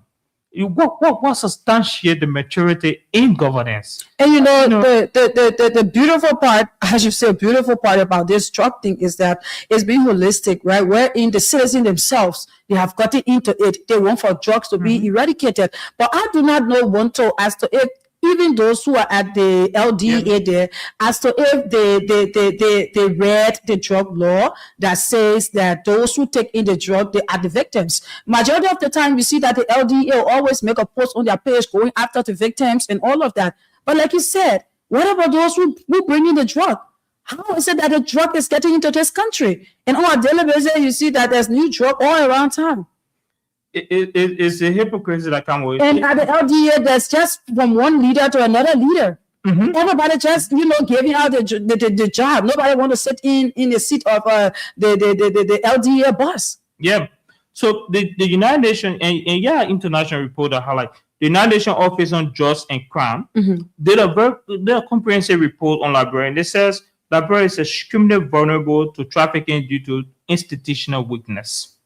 This government is the first government in our history that fired director, deputy director, new director. So the stability in institutional control is terrible. Maybe hopefully very soon they might fire the new director again because that's the reality about it. And there was a very embarrassing clash in the very agency between the director and the deputy director. Of course, at the detriment of even having someone killed. The power tussle. Within that agency that should be fighting for the combat of drugs in our country. And funny as it is, there was a report directly from the very agency. I think the deputy director saying that he doesn't even trust the director. The director is directly connected to the network of cartels. So this is the government we have. So when the United Nations Office on Justice and Crime noted that Liberia is extremely fragile in combating drugs, they're not saying it because they are saying it. They say institutional weakness. We speak to governance. That means the government has no control over how they fight drugs because they are not bringing the right institution. But there's another group, the International Crisis Group, also warned that just unemployment and weak governance fuel the drug crisis. So they are saying that the increasing unemployment crisis in our country is also creating an opportunity for people to be attracted to drugs in our country. And this is the case. We're not speaking about a government that has no control over employment. So people now looking for other avenues that they can be employed. So they might be directly involved in trafficking because if trafficking provides them opportunity to put food on that table, they will pay attention again to the population being impacted by this. Young people, the very young people who are inherently growing proportionally in this country will be impacted specifically by that. Then there is a Human Rights Watch also under this very government. The Human Rights Watch flagged that there is abuse by security forces,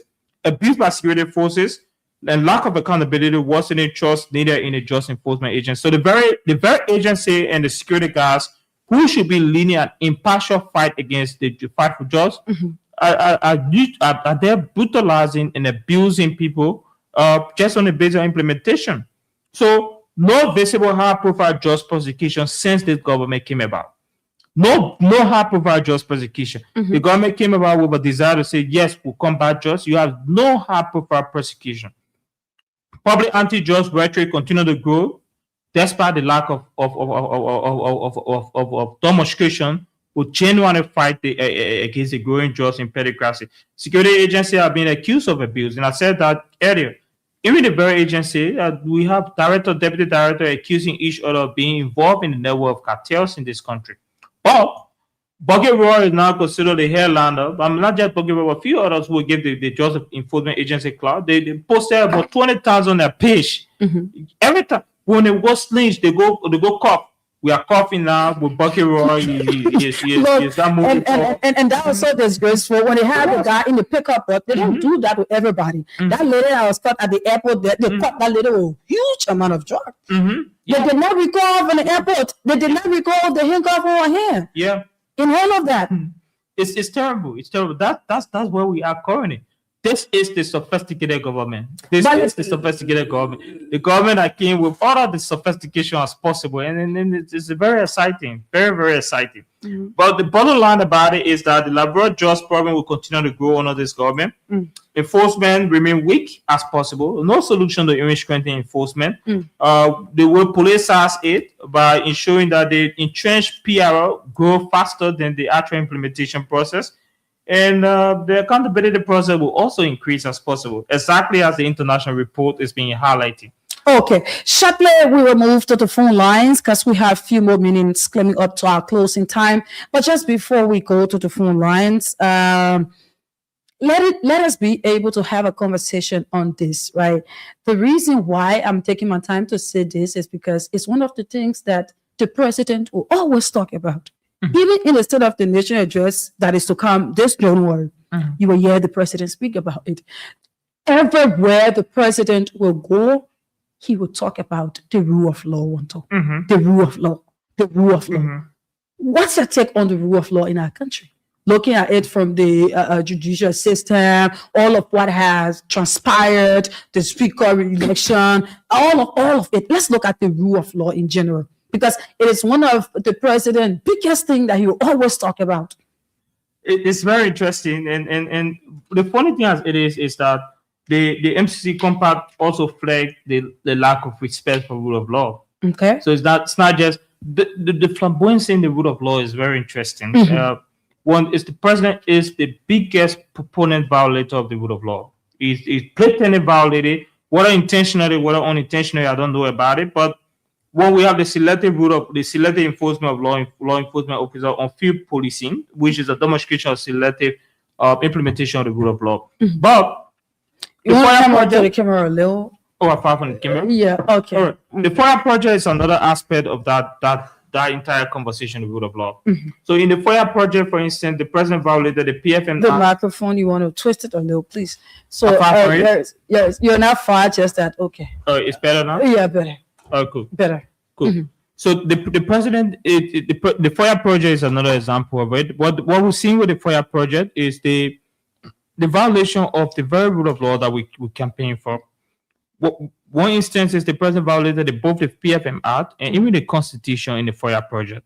The president says he's not aware of the entire implementation of the FOIA project, but the FOIA project does not follow the rule of law that govern our Constitution, especially in implementation and financing model. Nowhere in the Constitution today we have the FOIA project being highlighted. Nowhere in the budget is being highlighted. Nowhere that the legislature is being informed of the project. MRU have not issued a statement to say, yes, we are aware of the project. The financing model of the project is secret as possible. The president says he's not aware, but he was in FOIA and he was monitoring and evaluating the project. The project also is being guided by state security, EPS, that work directly with the president. So this is the situation here. The other aspect is the president also violated 10 laws in this country, and we are all aware of it. From the LTA to numerous other independent agencies, even they did not fight it as well. What the president did is he primarily intimidated these officers, and he showed that he violated the very constitution he intended to protect. The 10 law, the president campaigned on the 10 law in this country. This entire United Party said that CDC is the worst in terms of respecting constitution, and they campaigned on protecting the turning law. When he came into office, the first thing he did was to be able to completely destroy the turning laws, whether in local, whether in LTA, and numerous other state-owned enterprise across Liberia. But that's not the only case as well. The other case also that the president did in terms of violating the rule of law beyond just the turning law is the Central Bank of Liberia. Do you know that the former Central Bank governor sued this government and walked away with almost $300,000 because of blatantly violating the Constitution? Yes. So yes, funny as it is that this government there are a lot of trademark to point to on the president not respecting the rule of law. And, we could talk to police brutality. We could talk to the protection of vulnerable groups in this country. Today, the deputy minister at the Ministry of Youth and Sport is working free after medical evidence or violating the right of a young child, a minor in this case. When her parents, stood up and said, we need justice for our child who is violated from a family friend who came, and then this child feels safe around him. And it's alleged that he violated her right with medical evidence. Today he's working free, and there's no way you can tell me that the president is the protector of the rule of law. There's no justification possible, because this president is the biggest violator of the rule of law. Let's look at another aspect: the constitutional impasse in the legislature with the former speaker, for instance. This president went against the Supreme Court ruling. The Supreme Court ruled that the entire process at the legislature on the removal of the former Speaker Kofa, was unconstitutional. The president issued a counter statement saying that he will work with a quorum. This president violated even the Supreme Court. Even the Supreme Court. He violated the Supreme Court as well. So this is the situation. No, where can we? The point is, how can we justify the president on governance and rule of law? There's no evidence possibly. This president has no evidence of being the defender of the rule of law. There's no evidence. Even audit and integrity reports today in this country, there's been no prosecution so far, no follow-up, absolutely nothing. And this is a situation with judicial independence across the government that's been set up by the very president as possible. And because of that, there is a very sad scenario on what we intend to achieve in this country. The lack of understanding of how we've gone far away from respecting Constitution, the rule of law, is worrisome for this country. So in terms of your question, with all of the evidence I provided, you be the judge. Do you think the president can boast about being the defender of rule of law in this country? I mean, you be the judge for that. We've listed so many evidence of the Supreme Court violating the Supreme Court ruling and saying that he will work with a quorum, which is a political statement with no constitutional backing. The other aspect also is that the president violated the turning laws in this country, which is also seen. In fact, even certain lawmakers who supported the president in the legislature, United Party lawmakers, stood up and said, no, Mr. President, the turning law, we vow to protect the turning law, we can't be violating it. And the only justification that comes from the government is that CDC did the same thing. That's the justification. If that's the case, then you should be nowhere near power and governance, because you came obviously with that mentality. Now, let us do this quickly. I want you to greet the Unity Party government 2 years in power, and the CDC government 2 years in power. On the scale of 1 to 10, I would say. Well, obviously, the Unity Party will give them 2 years in power for the Unity Party. Will probably give them around 2%. 2%. Yeah. 1 to 10. The only 2% will literally give them because some of the independent work from the Ministry of Foreign Affairs and few others. But we have no evidence to where we can be able to grade 2 years. 2 is even sufficient because obviously, as possible, this Unity Party is spending almost close to $30 billion. And we have no school, no original high school in this country. Almost $30 billion, no original high school. In fact, since September, not in September, but the Minister of Finance said by September, the government are going to erect 100 original high school across Liberia. We just passed September. Which one we in currently? We're currently in December. We might be in January. Don't know, a few hours from now. So September passed already. There's a video circulating right now with him making that pronouncement that the government is ready to implement 100 schools. and the groundbreaking ceremony will start in September. So past that already. A few days ago, the government said they were implementing an infrastructure conference by September. Journalist Judah Jeb brought that post up and asked, why is it that we haven't had a conference in September already? Or the press secretary said, oh, the project, the implementation is going on, the Ministry of Public Works is working on the modalities. But this is the deception that comes with this government. This sophisticated government is coming with an extreme level of deception. So in my own mind, I can't grade this government any part beyond that. Two is even sufficient for them. And the CDC. I think in 2 years of the CDC, the CDC have already done a groundbreaking ceremony. How many percent you going to give them? Let me justify my percentage. in 2 years of the CDC have demonstrated very great policies that were driven toward reaching out to ordinary masses. In 2 years, we had the PROPO policy on the free tuition at the state-run university. Today, that policy is ongoing. The CDC instituted that policy in the 2 years. In the 2 years, we had the groundbreaking ceremony for the Emory Hospital, 100-bed hospital. We had groundbreaking for the military hospital. We even had the groundbreaking for the dialysis clinic. In fact, health practitioners in this country were given opportunity to be able to go abroad and study, to be able to specialize in combat in the space of 2 years. We could talk about also numerous other things as well, stabilizing the economy, the harmonization policy that this government campaigned against. In 2 years, the IMF created, the government of Liberia and the IMF created a state of compliance on the harmonization policy. And at the end of our tenure in 2023, the World Bank report said that fiscal and monetary policy in this country was at a very accountable status under the CDC. So these are the kind of policy we'll talk about. In 2 years, what the CDC demonstrated is an ambitious delivery model to be able to meet out to the Liberian people. We may be able to criticize later years. I don't think CDC is without flaws. There are challenges in the CDC that we can point to. But in 2 years, CDC demonstrated a strong level of governance. That is on par with also interesting discretion from government. In 8 months, the government could not stand the hunger of being out of government. They staged independent protests across this country to make CDC unpopular. We know for sure the 16 billion protests that were done. Funny as it is, CDC demonstrated exceptional tolerance in that 2 years, giving protesters the right to be able to speak out, to advocate for their own issues. In the 2 years we had a 16 billion protest. We have faced the state. We have bring back our money. When the protests were done on the 16 billion, the CDC brought food for protesters. After the protests were done, President, we are asked the United States Embassy to hire our independent institution, which is a public international accounting firm, to investigate the 16 billion. You know what that report came out? That report came out and said there is no evidence of 16 billion being missing. That report today is out there. So what may be the CDC percentage? So I'll come to the CDC percentage.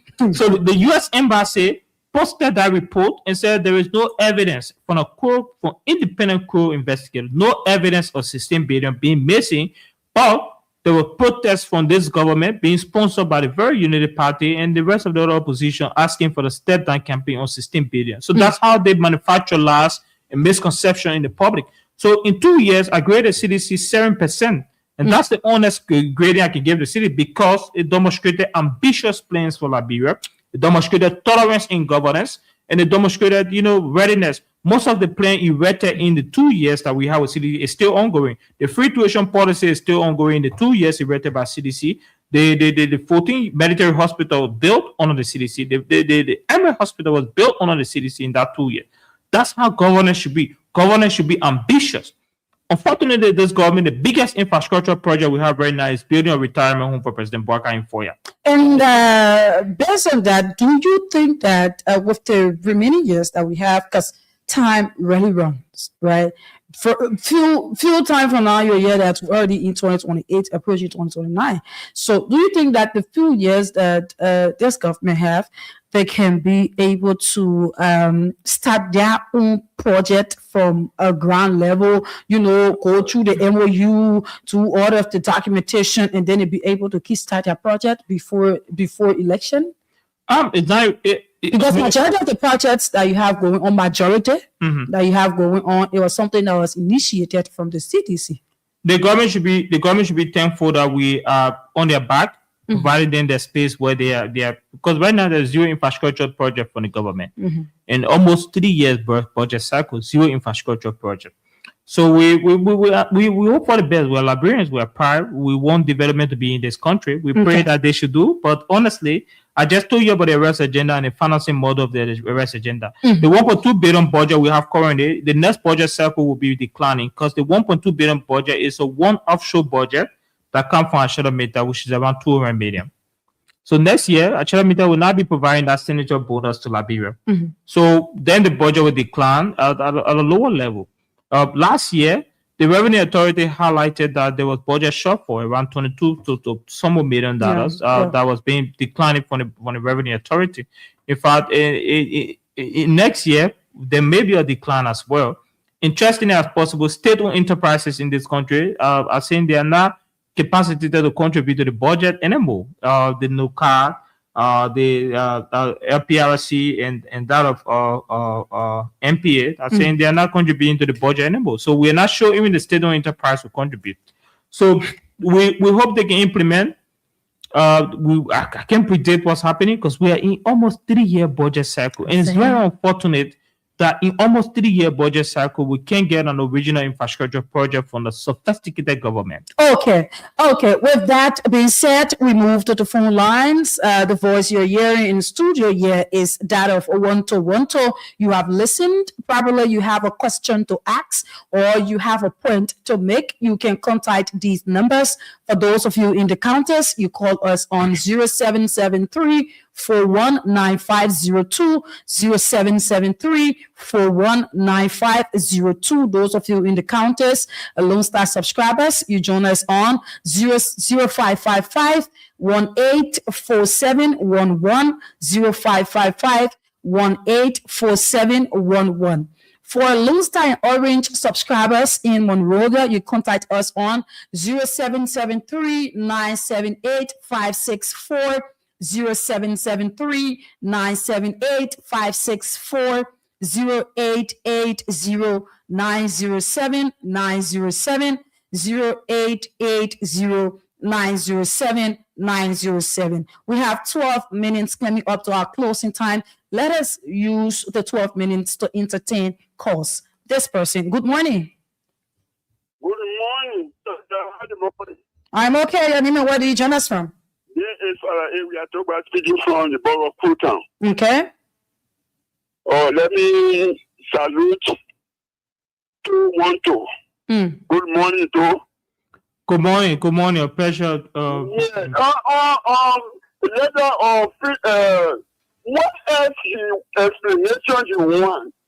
These people, they have only come with you. Nothing else they will prove to we the Liberian people. So we are waiting the time and peacefully. Our album is there, and now me they say the poor people we are dumb or we stupid, but we are for being safe. But if these people want to, they will get the poor people. Thank you. Okay, thank you for participating. Let's be able to talk to another person. Yeah, the numbers again, I'm going to announce them for the last time.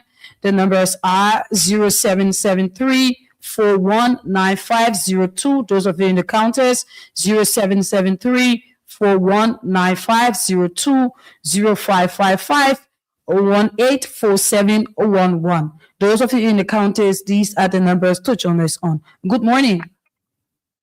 Yeah, good morning. Morning. Yanima, where do you join us from? This is Amos Corey. I come from Bangabong County. Bangabong County. Let's hear you. You know, I want to tell you what you get. Thank you. All the good things that you explain on the radio. For some of us from 2005 to now, I'm not here. Some of us will not hope. I mean, we're not believe in working government. We're not working government, but we'll always join somebody who want to do good for Liberia. You know, President Boakai is a disappointment to Liberia. Ready to bring this man into power. It was so many mistakes that the Liberians are ever made, and Liberia should think before the vote, because this old man or father who will sit before his children and lie that kind of $1 billion that he put to fire, that generally asking us on our father, our employer, Why am I passing myself? I want to do what I will. Oh, even families who never bang on there. That on the Thursday, Friday were there when we were on that radio. Into the public, you let You're coming in bad. You need to call again. Good morning. Good morning. Good morning to the host. I'm Terry Somahinan, and I'm of the Budget Bureau on the most of the Bakuba Avenue in the open. Let's hear you. And I follow his analysis. I think he sounds brilliant. And in essence of the state on Mr. Blackard, I think I will speak as it comes to the rule of law. I think it is a complete set of places that he said. Mr. Blackard has violated all of the law in this country. I think he's done not a his policy. Because the men are campaigning on the basis of the law being violated. But I think he has done a short law, for example. It's in the face of the Supreme Court, the High Court of the Republic of Labour.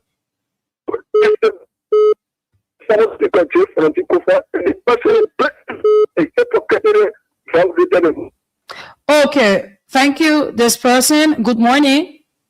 Good morning. Morning. Your name, where do you join us from? This is G. I'm calling from Rivertown. Okay, you're coming in bad. You need to change your location, please. Go ahead. Yeah. It goes according to what it gets and it's still there. The government divide the country and Waka is not ready for reconciliation. Anytime the official take the let's look at it. Press interview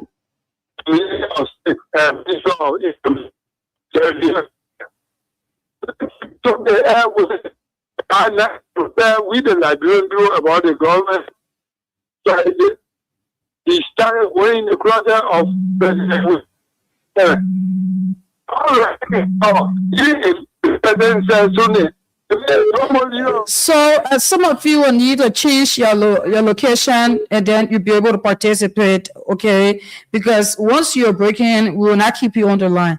Let us talk to Musa Sharif, that is the CEO of Strong FM. Good morning. Good morning, and thanks for the recognition. Good morning to the brilliant young man in studio, Wanto Tia Wanto. Want to thank you. We are principally proud of you. This is Attorney Musa Sharif here. We are really proud of you as a Liberian, that has a thing such as half fit in the area of academics. And then one thing that is about you come with calmness to the discourse.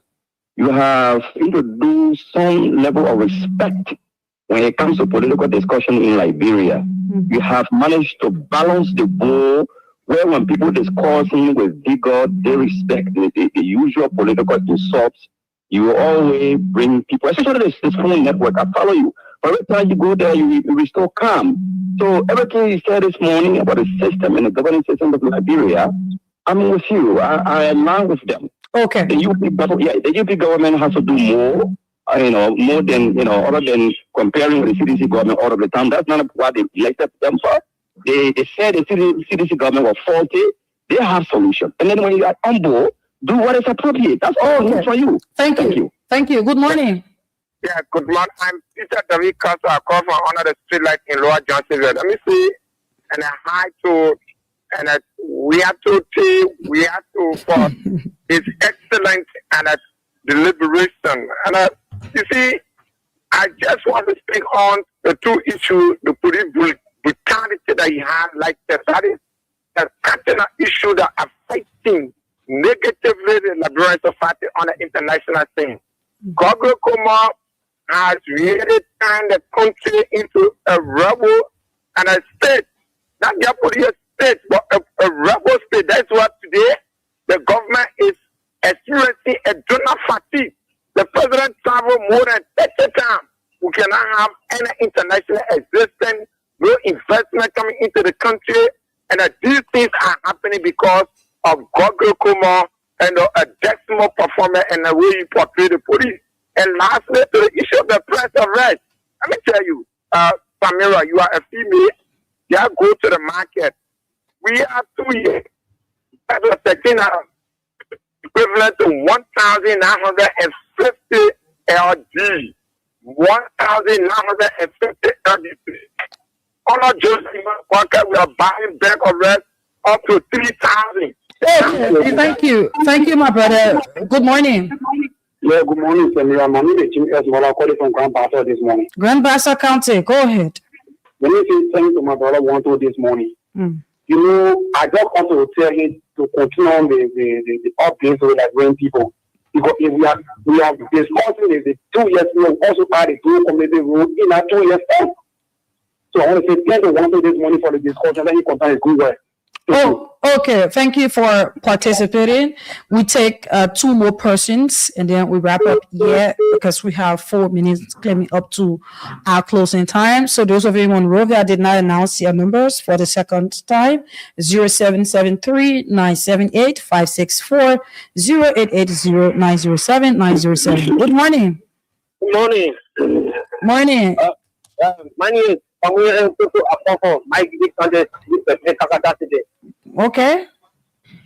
Thank you very much for the platform and thank you for the sitting guests. We are said all, you know, the digital program government, you have seen impact online on the scale level. You have followed so many rights of so many people. So, come 2029, we politically retire him. Politically we retire him. So thank you very much. Okay, thank you. Thank you. Thank you. Let us put hold on the calls. Please do not place in your calls. Definitely, it is not possible that we will take all of you calls here this morning. I always say that radio is time, so we need to stick in time. But just before we go ahead, can you tell Liberians who are listening, do not place in your calls. We're not taking calls anymore, please, okay? Liberians who are listening, out of what you have said here to the people, they have listened. There are people out there in Bon County, Grand Bassa, Nimba County. They are wanting to hear as to what is it that the Unity Party can do in order to regain a public trust or their legitimacy when it comes to the political landscape with the remaining years that they have? It's a very interesting question. I thought the question was going to be what do we anticipate for the new CDC? Well, you can't wait for those new CDC. but the new CDC, we still see all faces around the man. I mean, for the Unity Party to regain trust, they must demonstrate persecution of cases because they campaign on anti-corruption rhetoric and stance. So anti-corruption stance campaign must come with evidence. They must show measurable impact in the cost of living, which is what we call a very important issue, and the opportunities that come with it. They must have the direct plan to be able to avert the rising cost of unemployment crisis. Beyond that, I think also they must be honest about governance. Very honest. FOIA project is one of the biggest embarrassment in this government. One that demonstrates the president. But FOIA project just came out, but there's been track mark of the blatant violation of the rule of law, especially by this government. The FOIA just completed it, but there's evidence of that. But what FOIA project demonstrates is that this government is creating, they're building immense wealth for themselves, while ordinary people live in arches and challenges with no opportunity, no skills of livelihood, but they are building, one of the best kind of spaces for themselves, a retirement home that's in millions of dollars just for the president. Policies must be the policing in our country and the rule of law and enforcement agencies must be driven by accountability process, must be reformed to meet the demands of people, not to be a hostile state security apparatus to protect their executive interests. We must go beyond that. The other thing is we must be bold about reform and honest about our budget. The real current expenditure in our budget is very interesting. In fact, this current budget, the legislature increased their salary and travel allowances, which is very unfortunate as possible. But legislature is not the only spending in the budget. The executive spending is worse. The president's spending increase, the vice president's spending increase as well. And this come back to specifically what are we empowering? We're empowering people. We're empowering a set of aristocratic set of people that will be building wealth in the next period of time while people continue to be poor. I think communication must be honest. The government believes that they are the best propaganda government ever in the history of Liberia. This is why they are struggling. They can't find a solution. When you say this, now there are some talking points that no longer it's going to be used in 2026. Metro government will not be used in 2026 because metro government, the big thing is that you think that cities here are metro government. Will not use that. Rescue, don't you think rescue will be used? Rescue will not be used at all because we'll ask who is being rescued. We're rescuing the president to have $1 million retirement in 4 years. But the other interesting thing also is that uneducated citizen will not be used anymore because we've seen now they are the one crying as saying everything will not be able to book, but as much as possible, once you say some of those citizens are dull people, they can't understand. But unfortunately, now in the States, they can't say that to a lot of citizens. If our citizens of the party, they can't say that. They must move from slogans to clear and honest picture. And I think reconciliation must be the hallmark. I don't think our political discourse must be polarized. So in so many ways, I think these things will help to move us forward. That's the recommendation I have for the Unity Party. Okay. Thank you. We have exhausted the show time already. Let us be able to call it a day by you telling us your parting comment. Yeah, I want to thank you guys for giving us the chance to be here. Part of our goal is to communicate as much as possible the agenda of our political party. A lot of people say, "Oh, we don't want you to be a citizen." You can't tell me what to be. We have a right to political affiliation. You too educated to be a citizen. That's the rhetoric. Funny as it is, there are a lot of educated citizens. It's just that our society is driven on the Union Party project their entrenched bias stereotype that to this date, few, I won't say most of them, few of the illiterate United Partisans who don't dissect between just an ordinary propaganda to the reality think that anyone who is a citizen is uneducated. Yes, exactly. And so in the midst of that, the unfortunate situation is that I am a citizen, profess to be one, very open, vocal one. So these talking points can be used on me. It can be used on other citizens as well.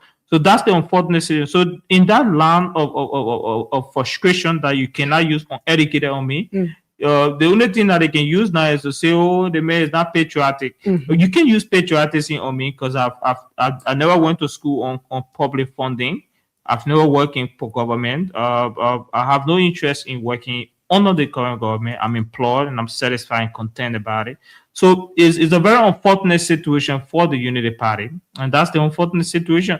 And interesting as possible, they have long time to go with that because we must rescue this country from the Unity Party. We are using rescue on the I like that. So they wanted to rescue it. Now that they have come, we rescue the country back because we realized that they wanted to rescue themselves. So now we need to be able to rescue this country from the Unity Party. And then it is a mission. So it's no patriotic mission is more patriotic than ever than rescuing this country from the Unity Party. The rescue mission must be rescued to the authentic mission that fit the proper agenda of the ordinary masses people. Because this country is for the ordinary people. And the politicians are inherited within the Unity Party.